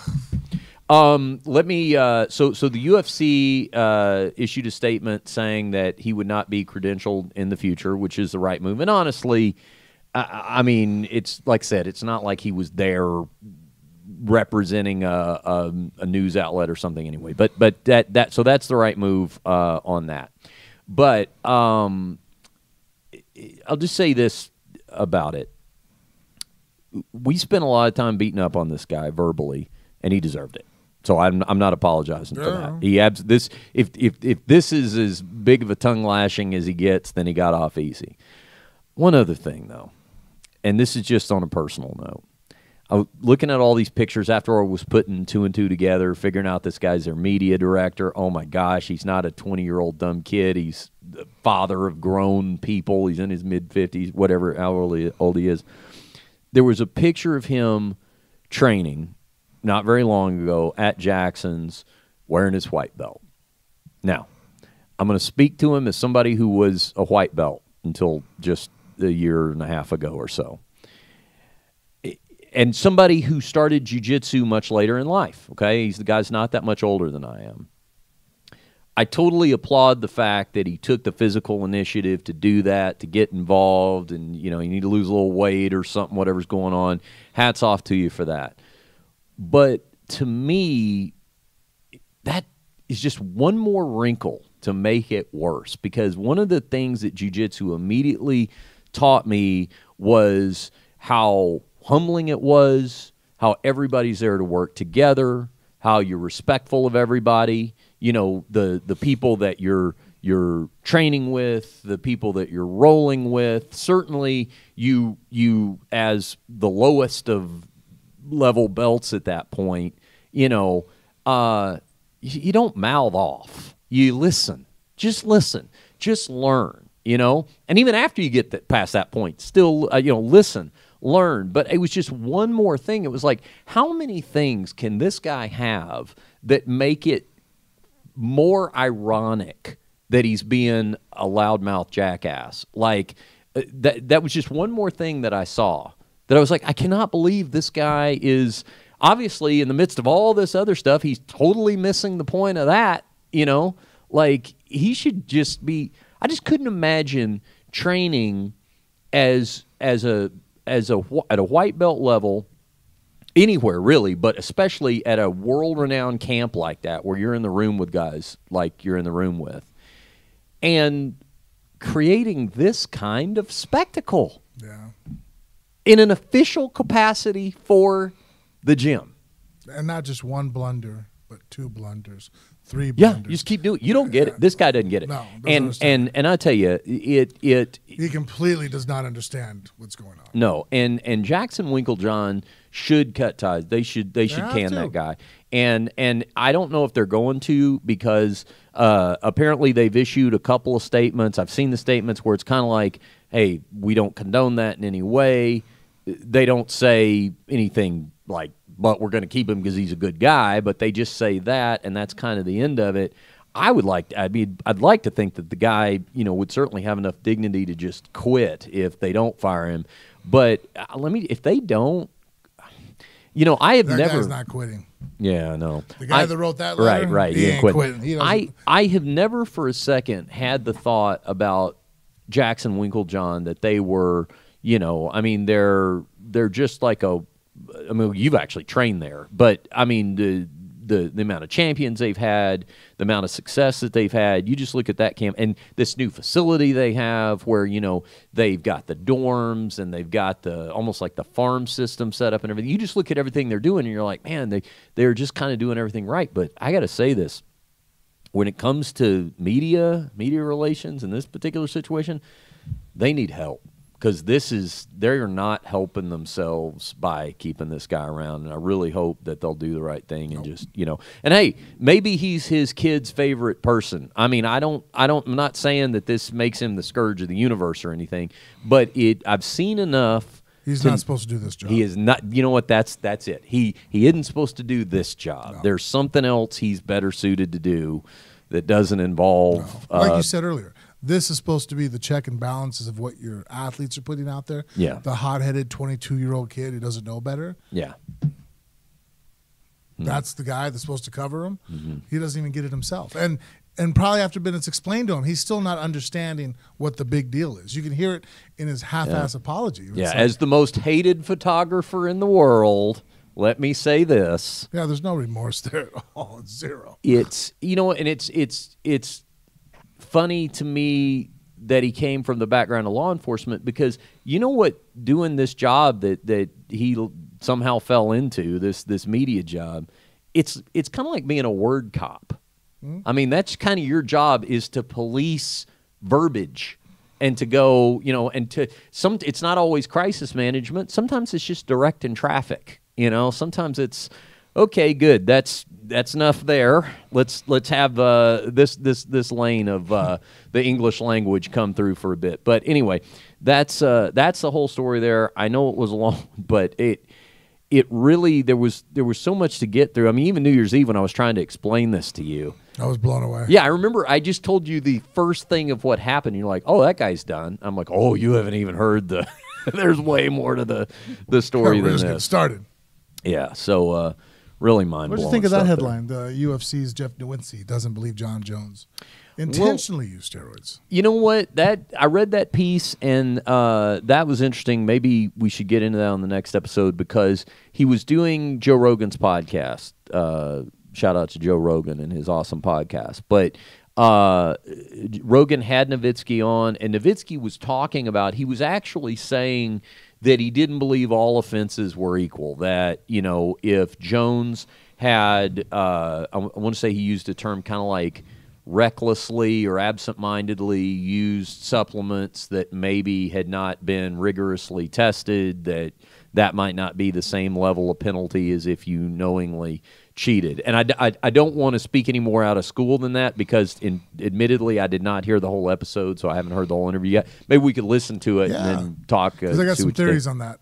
Yeah, okay. We'll go on it quickly just to let you know we'll go there. But where I'm going with this is I think that they know that test that he failed for, the same test that they said I failed, is not a good test. I think there's problems with it.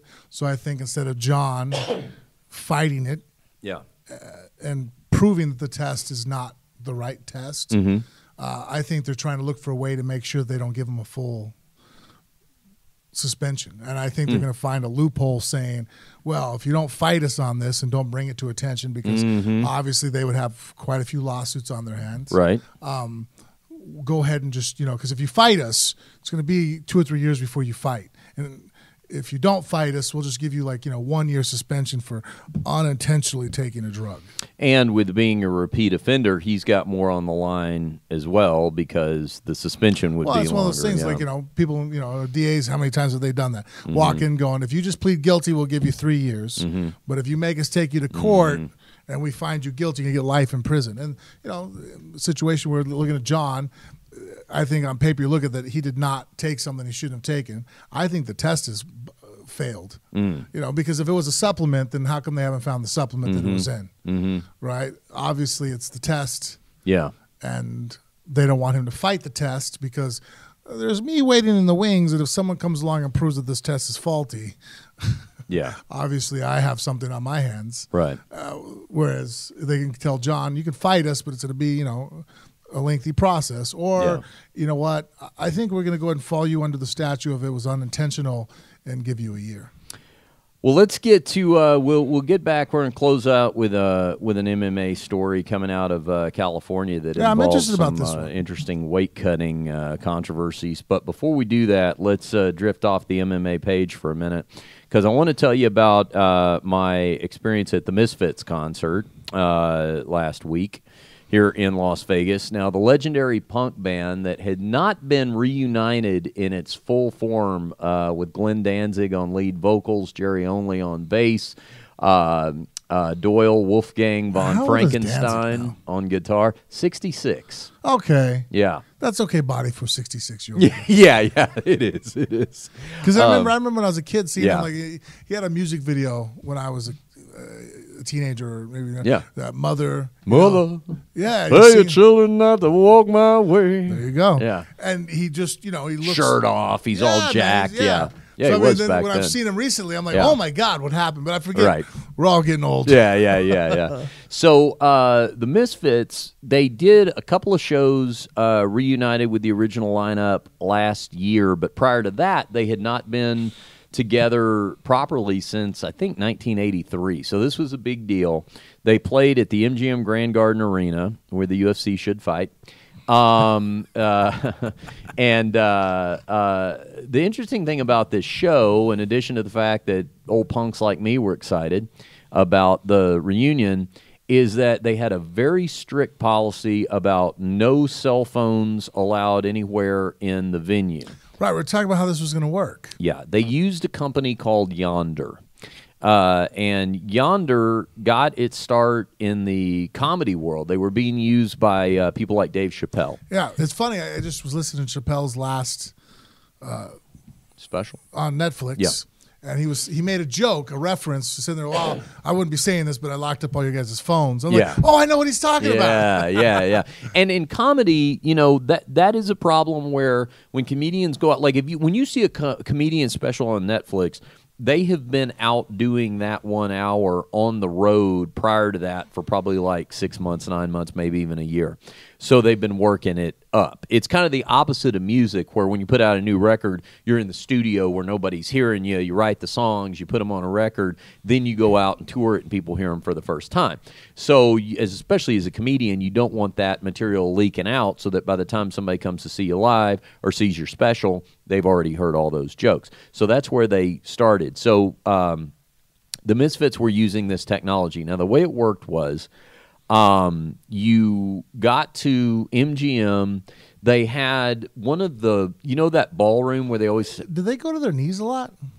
Yeah. Well, not a lot, but some. Dropping it. I wonder why Doyle Wolfgang von Frankenstein has knee pads on. They both Jerry do. only does. Yeah. They do a little sliding around on the Is that what stage. it is? Yeah, and for guys in their 60s, nobody needs to risk breaking a hip or anything. You want kind of a soft landing. I'm like, that looks like they're about to get pretty physical there for their performance. Yeah.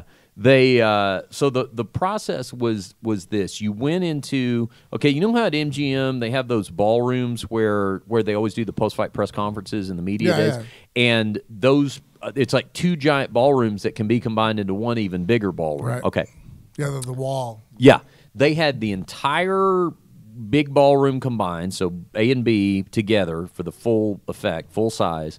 And they had stanchions, the old ropes where you zigzag like you're standing in a long line at Disneyland, as taking up the entire ballroom.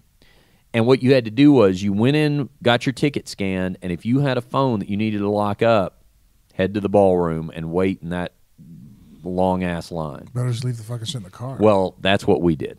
So, and that's, I think, what a lot of people did. But some people were locking them up.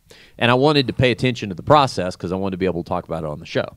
So they put the phones in these neoprene cases, that material that, like soft shell, like when you're for jogging or something, if you want to wear your phone or your arm or your iPod or something. Thick plastic. Yeah, but it's stretchy material. So it's like a foamy thing, but it would be durable enough that you could have your electronic device in there and wear it like if you're jogging or something like that, like on your arm. But you can't touch the It's buttons. locked. Yeah, it's got a magnetized or some sort of magnetized lock thing at the top, and then that's what seals it up. Now, one of the things they advertised was that they would have these unlocking stations in the lobby. So let's say, you're like you got kids. Call from the kids. I can. Oh shit! You need to take that call. The sitter's calling. You want to make sure there's not a problem. You can see your screen, right? Yeah. No, but you could feel the vibration. So you could put it on vibrate, and you could tell something's happening. They advertised that you could go out in the lobby to the unlocking station, get it out, and take the call. If that was the case, and I looked all over that arena because, again, I wanted to talk about it on the show. I didn't see one of these unlocking stations. So it wasn't like you just quick step out into the lobby, get the phone out. As far as I could tell, that thing wasn't getting unlocked because there were no unlocking stations. How long does it take to leave I mean, anytime you go to a concert, a fight, any event, I'm that guy, too, that, I don't think I've ever heard the final fight championship. And now, as soon as the fight's over with, I'm like, all right, let's hit the stairs. Let's get out of here. Who won even if it's a close fight, I'm like, we saw the fight. I can read the decision later. Yeah. Music concerts, I always try to tell the wife, I'm like, hey, if when they do they're going to come back on and do their encore, let's leave then. You know what I mean? Like, I want to get out of here and beat the traffic.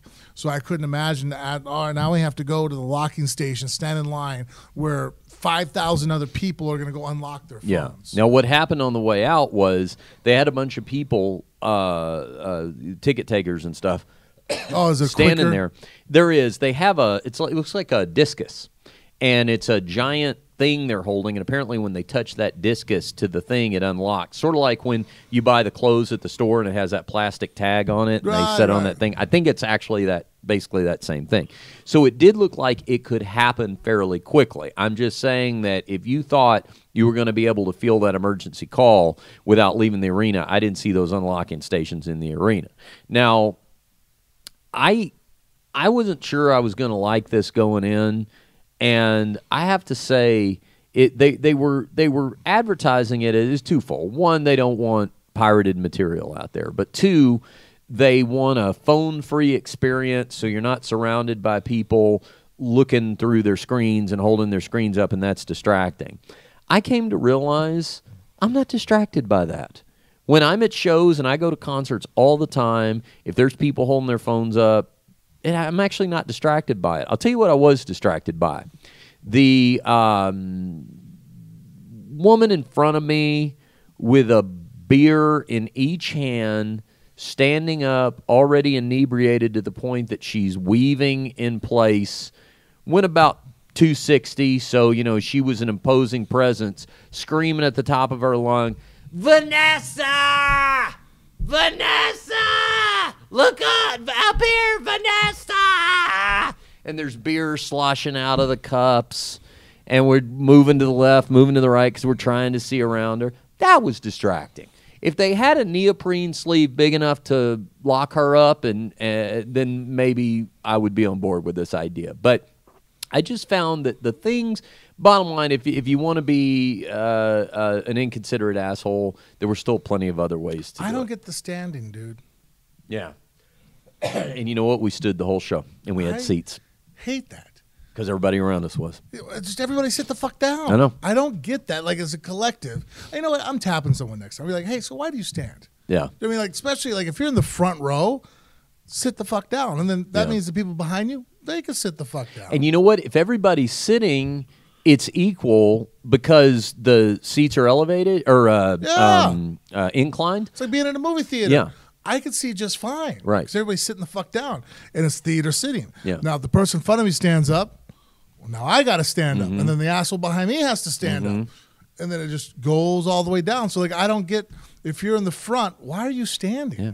And you know where it gets not equal is when everybody stands up, but you happen to be in front of the shorter than average person, and you're the taller than average person, and so now your size is a problem, but you're standing up because everybody else is standing up. Yeah. Yeah. No, it just and if you're standing, I don't know. I think it's obnoxious. Yeah. Don't stand, dude. No, I get it, and I get it. Let me say this because I don't want to go completely hardline on this. And again, these are seated. If it's a seated venue, I understand if it's a deal, it's general admission at a club where everybody's standing because there's no seats to begin with. But I will say this: in a situation like that, like, yeah, if people stand up when the band first comes out or something, there's excitement on that, or at the end where they're playing their big hit or something like that. I know. But it's more, and I actually have the same attitude about the phone. It's kind of like, look, if you want to film, this is a day and age of social media. If you want to get a little quick shot of the opening number or their big hit or something like that. My wife does that. Yeah. So I understand that, and I don't think that's obnoxious either. Right. She'll sit there, Mariah Carey concert. She films for a second, or she might turn the camera like that she's there with Mariah behind her dancing, singing, and then a 15-second video that she can send to her sisters. Oh my God, look where I'm at. Frank Bottas. I get it, but she doesn't sit there like that would annoy me if I sat there. Yeah, the whole show. If my wife the whole time would be like, which she doesn't do it, but I would imagine I know what I would say. Be like, well, why the fuck did we show up to hear this in person? Yeah. Let's just watch. Let's go buy the DVD if we're just going to watch it through a screen. Right. But the people who do that are so clueless as to do that and don't conceive of the fact that they're basically missing out on the whole experience by filming the whole thing, you can't make them smarter. This process, it's not like it's going to be a wake-up call where you lock up their phone and they're going to go, oh my God, I just realized I'm an asshole. Like, I just realized, that's not going to happen. So I'm going to go with seat belts and magnets. Yeah. So what we do is that, the opening song, people can stand up for a little bit. Okay. And then we hit the fucking magnets and everybody sits the fuck down. I like that. You get one release. You hit that release to take a piss one time. After that, you don't get no more releases. I like that. That's good. And, the other thing, too, that I found frustrating about it, you don't realize how many, just things you use your phone. I'm not talking about filming the concert. Let me just give you a couple of examples, okay? One thing I do when I park, especially here in Vegas, because we have to park in, you go down around the Strip, you're always parking in a parking garage if you don't valet and that kind of stuff. Take a picture of where you're at. I take a picture of where I park. I do this now too. Where it says 2D or 3C or whatever level I'm on, I take a picture of it, okay? Well, when I got out of the car, I started to I hadn't gotten 5 feet from my car. And then on top of that, I don't leave anything valuable in my vehicle. There's that. Do you know what I mean? Like, it's like, yeah. And now you have a $500 or $600 phone, on average price, sitting inside your car. Yeah, no, that's not smart. That's a quick smash and grab, So it will do me no good to take a picture of where I'm parked because I'm not taking the phone with me. So it's like I'm 5 feet from the car and I'm already impaired compared to what I'm used to, right? Okay, so now we go in. Now I'm, forget getting an emergency call or whatever, but we go in. Next thing we realize, we sit down. Show started at 8. A couple opening bands. You don't have a watch? I'm getting there. Yeah. That wasn't even... If the problem had just been, I don't know exactly what time it is when one band's going on, one band's going off, that wouldn't have been the problem. But Jennifer has an alert that goes off on her phone at 9:30 to remind her to take her birth control, which is very important to me. I find that to be of paramount priority. Little Richard Hunter running around. Come on. So it would be a good story too. It was the Misfits. Yeah, exactly. It's the Misfits. They locked up your mom's phone. So we're not going to get the alert, right? Okay. So we're not going to get the alarm that goes off at 9:30. No problem. We'll just pay attention to what time it is. One problem. You know where you don't find a lot of clocks? A casino. Not a clock to be found. There's no clocks. No. And good luck finding somebody. There's no windows at a casino for that reason. No. You don't want anybody to be able to be in that seat. Free drinks for alcohol. Get them the alcohol for free. Yeah. So they can drop their money and no concept of time. They don't want you looking out going, oh, shit, the sun's coming up. Like, nope. Yeah. No clocks, no observation of time whatsoever. So I found that there was a quote I read one time. A guy wrote an op-ed about, the subject was dress codes. Should public schools adopt dress codes? And not to get off on too much of a tangent, but it's relevant here in the sense that what he was talking about is his high school, which he grew up going to and didn't have a dress code, public school, adopted one. Now he's a journalist, so he goes and writes about it and observes it. And he said, you know what I observed?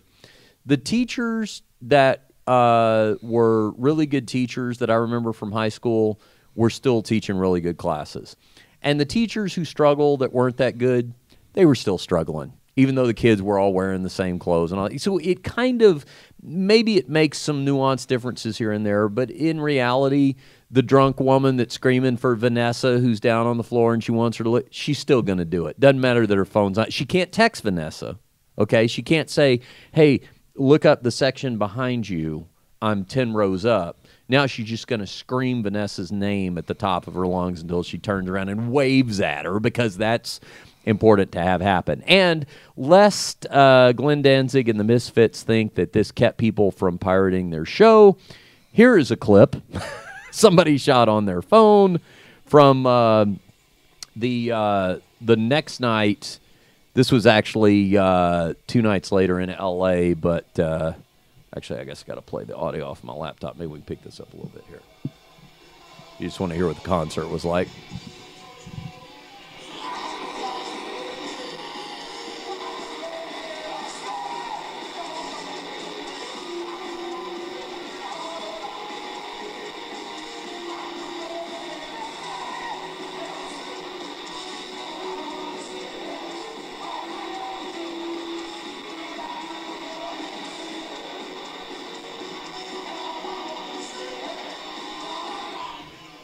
All right, then. So that gives you an idea. And by the way, you know, cool clip if you just want to see a little bit of the experience of what it was like.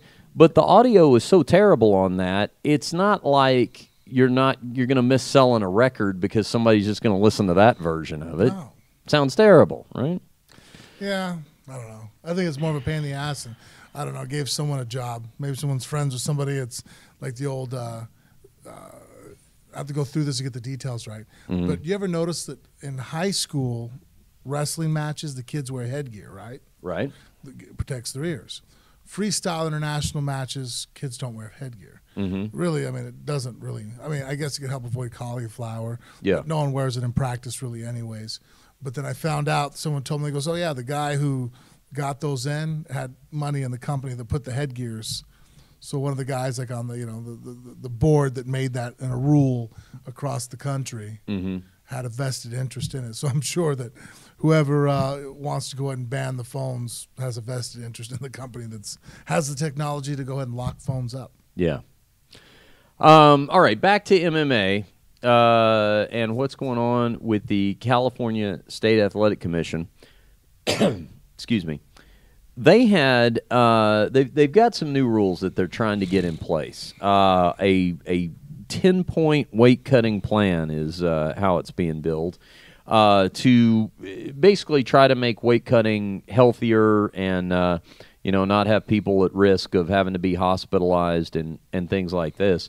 But I'm actually going to pull this up on my phone.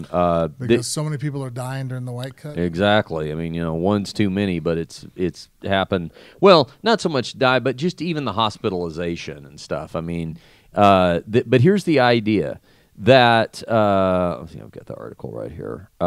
Yes. The idea is that this is one of the 10 points of the revisions, is that a fighter would stay within 10% of their contracted weight as determined by the official weigh-ins, and then another weigh-in on fight day. So let's say I fight at 170 pounds, and I have to stay within, so I weigh in at 170. 187. You can't get above. Yeah, I can gain 17 pounds. So right off the bat, using that as a metric, do you think that's super dangerous and awful to do it that way? Yeah, it's horrible. Okay. It's horrendous. Why? Well, because hydrating up is what's going to make you safe. Yeah. So telling a guy that, well, if you cut down to welterweight, you're only allowed to hydrate up to 187. Mm-hmm. Well, guess what? That's not going to be a deterrent to tell me not to cut down to welterweight. It's just going to make him hydrate less. It's going to make him hydrate less and make him less safe. Trust me, there's no fighters moving up in weight classes when they hear that. Oh, well, I can't hydrate all the way. They're like, well, I guess I'm going to have to fight at 10% hydration.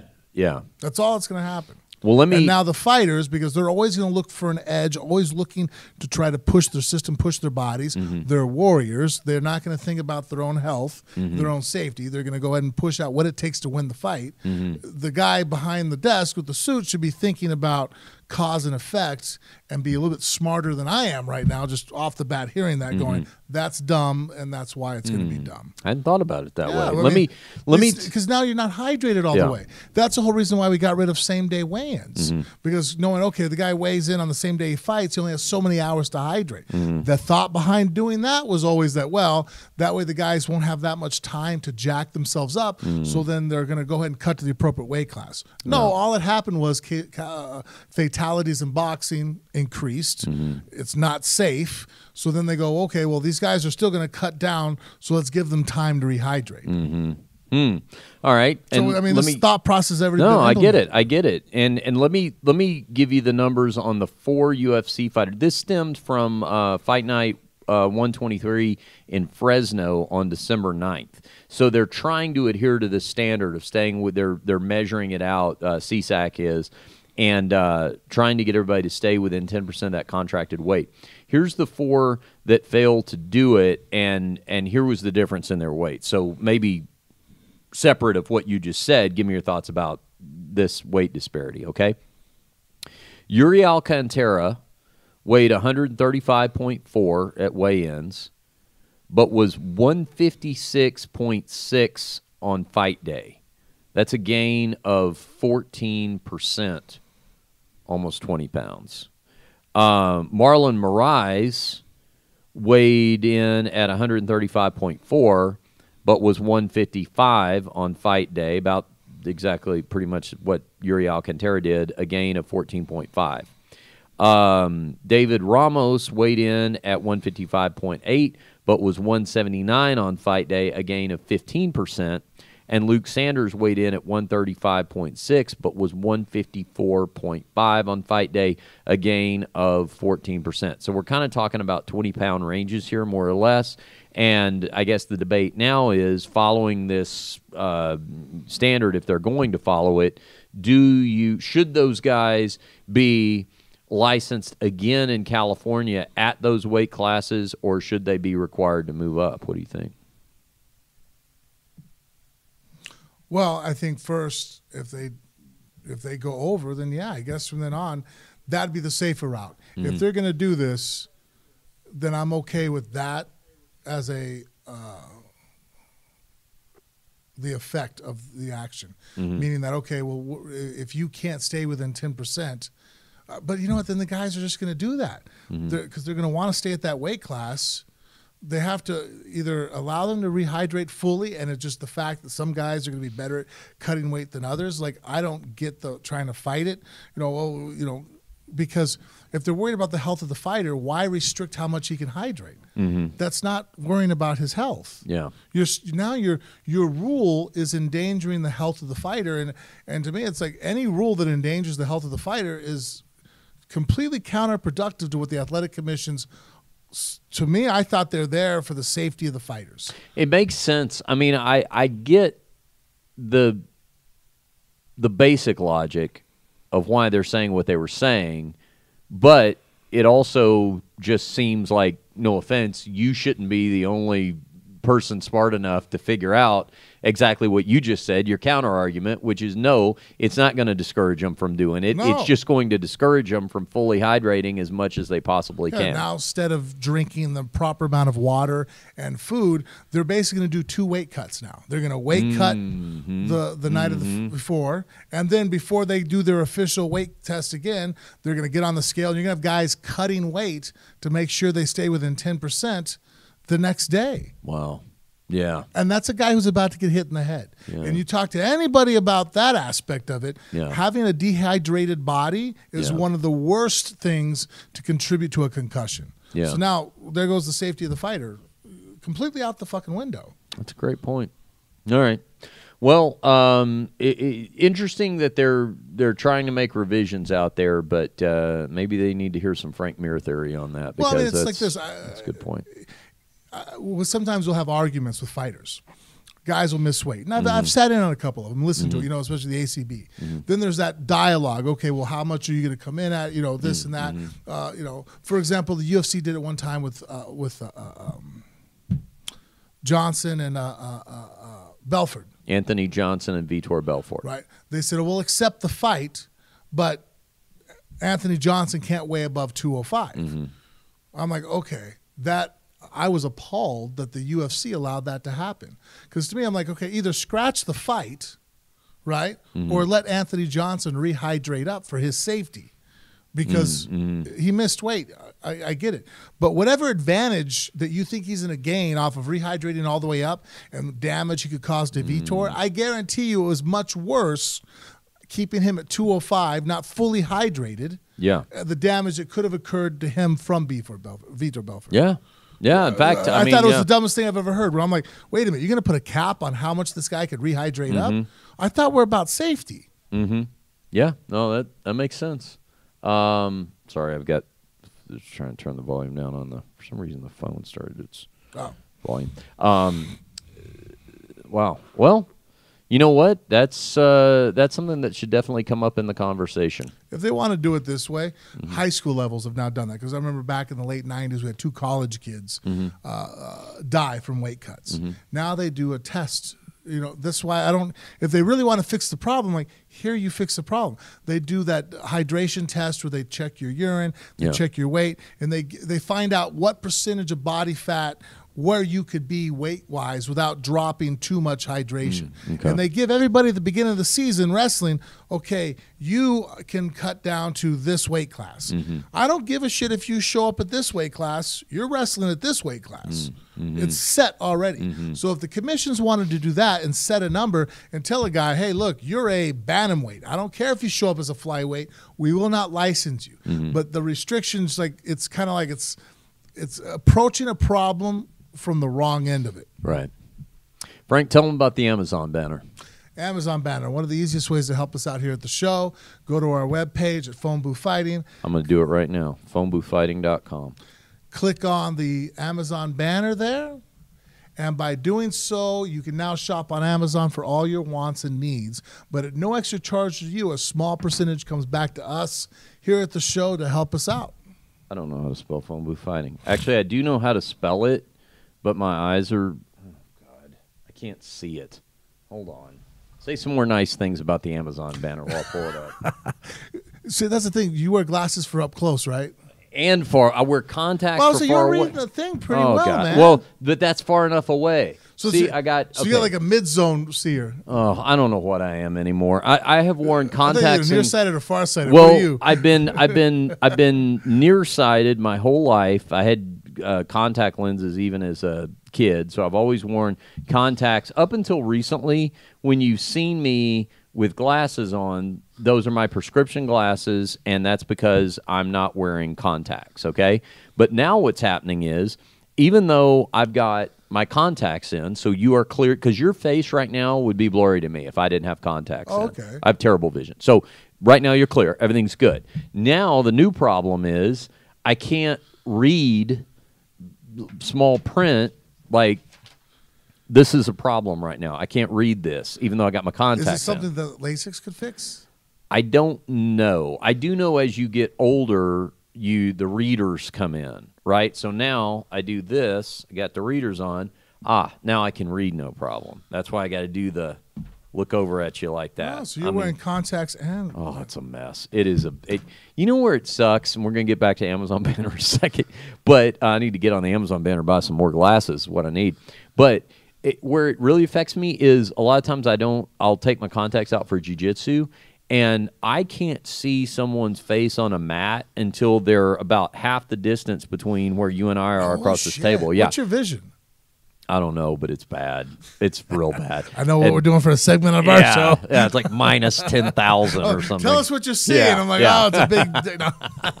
I think it's a fist. I think it's a balled up fist coming this direction. But what'll happen is, like, on the mat, I mean, obviously I'm rolling with somebody, I can see who they are, but I always feel bad because, like, if you're my buddy and you're even just halfway across the room, hey, Richard, what's going on? Good to see you. I'm like, hey, whoever you are, blurry blob. I'm not sure who that is over there. You know, I always probably funny. Yeah, I probably seem a little aloof. But anyway, if you're watching on our Phone Booth Fighting YouTube channel, that's the Amazon banner right there underneath the main episode player, and you click through that just like Frank was saying, and then what happens? Then a small percentage then comes back to our show, so maybe we can buy some more glasses. That's right. That's right. And more importantly for the podcast, some new equipment, because we got some expanding to do. We got to hire some more people, too. Travis is... Yeah, you know what? We are. We'll just mention it now, but Travis, our loyal our third Esquire, amigo, man. Yeah, he Travis is going to be moving out of state in a couple of months for his construction gig. Excellent job. Yep, he's getting a great job. So don't cry for him. But he's also, over the next couple of months to prepare for that move, working some super long hours. So he is doing the Raider Stadium. Yeah, he is doing some shows with us, but he can't do all the shows with us. So when he can't be with us, I'm doing the one-man band thing. But what that means is that we are actively looking for another producer. And experience is helpful, but not necessary. Travis had no experience. Travis's background was in construction. Motivation is... Yeah, just meant that he had a great work ethic. And I taught him the rest enough to be an important part of the show. If you think that might be you, and you live in the Las Vegas area, or you know someone who does, hit us up on our social media. Phone Booth Fighting Facebook page is probably the easiest way to just message us. Let us know you have a candidate or you are a candidate, and we'll talk further because we are going to be looking for somebody. All right, iTunes reviews. Frank, tell them about that. You look us up, Phone Booth Fighting in iTunes. Go ahead and leave a comment. Give us a review there. We appreciate it. A 5-star review. 5 stars. 5 stars. That's what helps us. You click on those 5 stars. And we're due to read some... Yep, we need to do that. We need to read some of the newest reviews. We'll do that on the next episode. Yep. If you give us that 5-star review, write a favorable line or two in the comment section. We'll read those on the air. And, of course, all of the official Phone Booth Fighting merchandise, T-shirts, autographed posters, etc., all available at phoneboothfighting.com. Just click on the store link, and it's all right there for you. All right, Frank, tell them how to follow us on social media. Well, Phone Booth, excuse me, on Facebook and Instagram, it's Phone Booth Fighting. Snapchat, Twitter, just follow us at Phone Booth Fight. That's it. For Frank Muir, I'm Richard Hunter. Thanks once again to Bent Pixel Studios for having us, and we'll see you right back here next time on Phone Booth Fighting.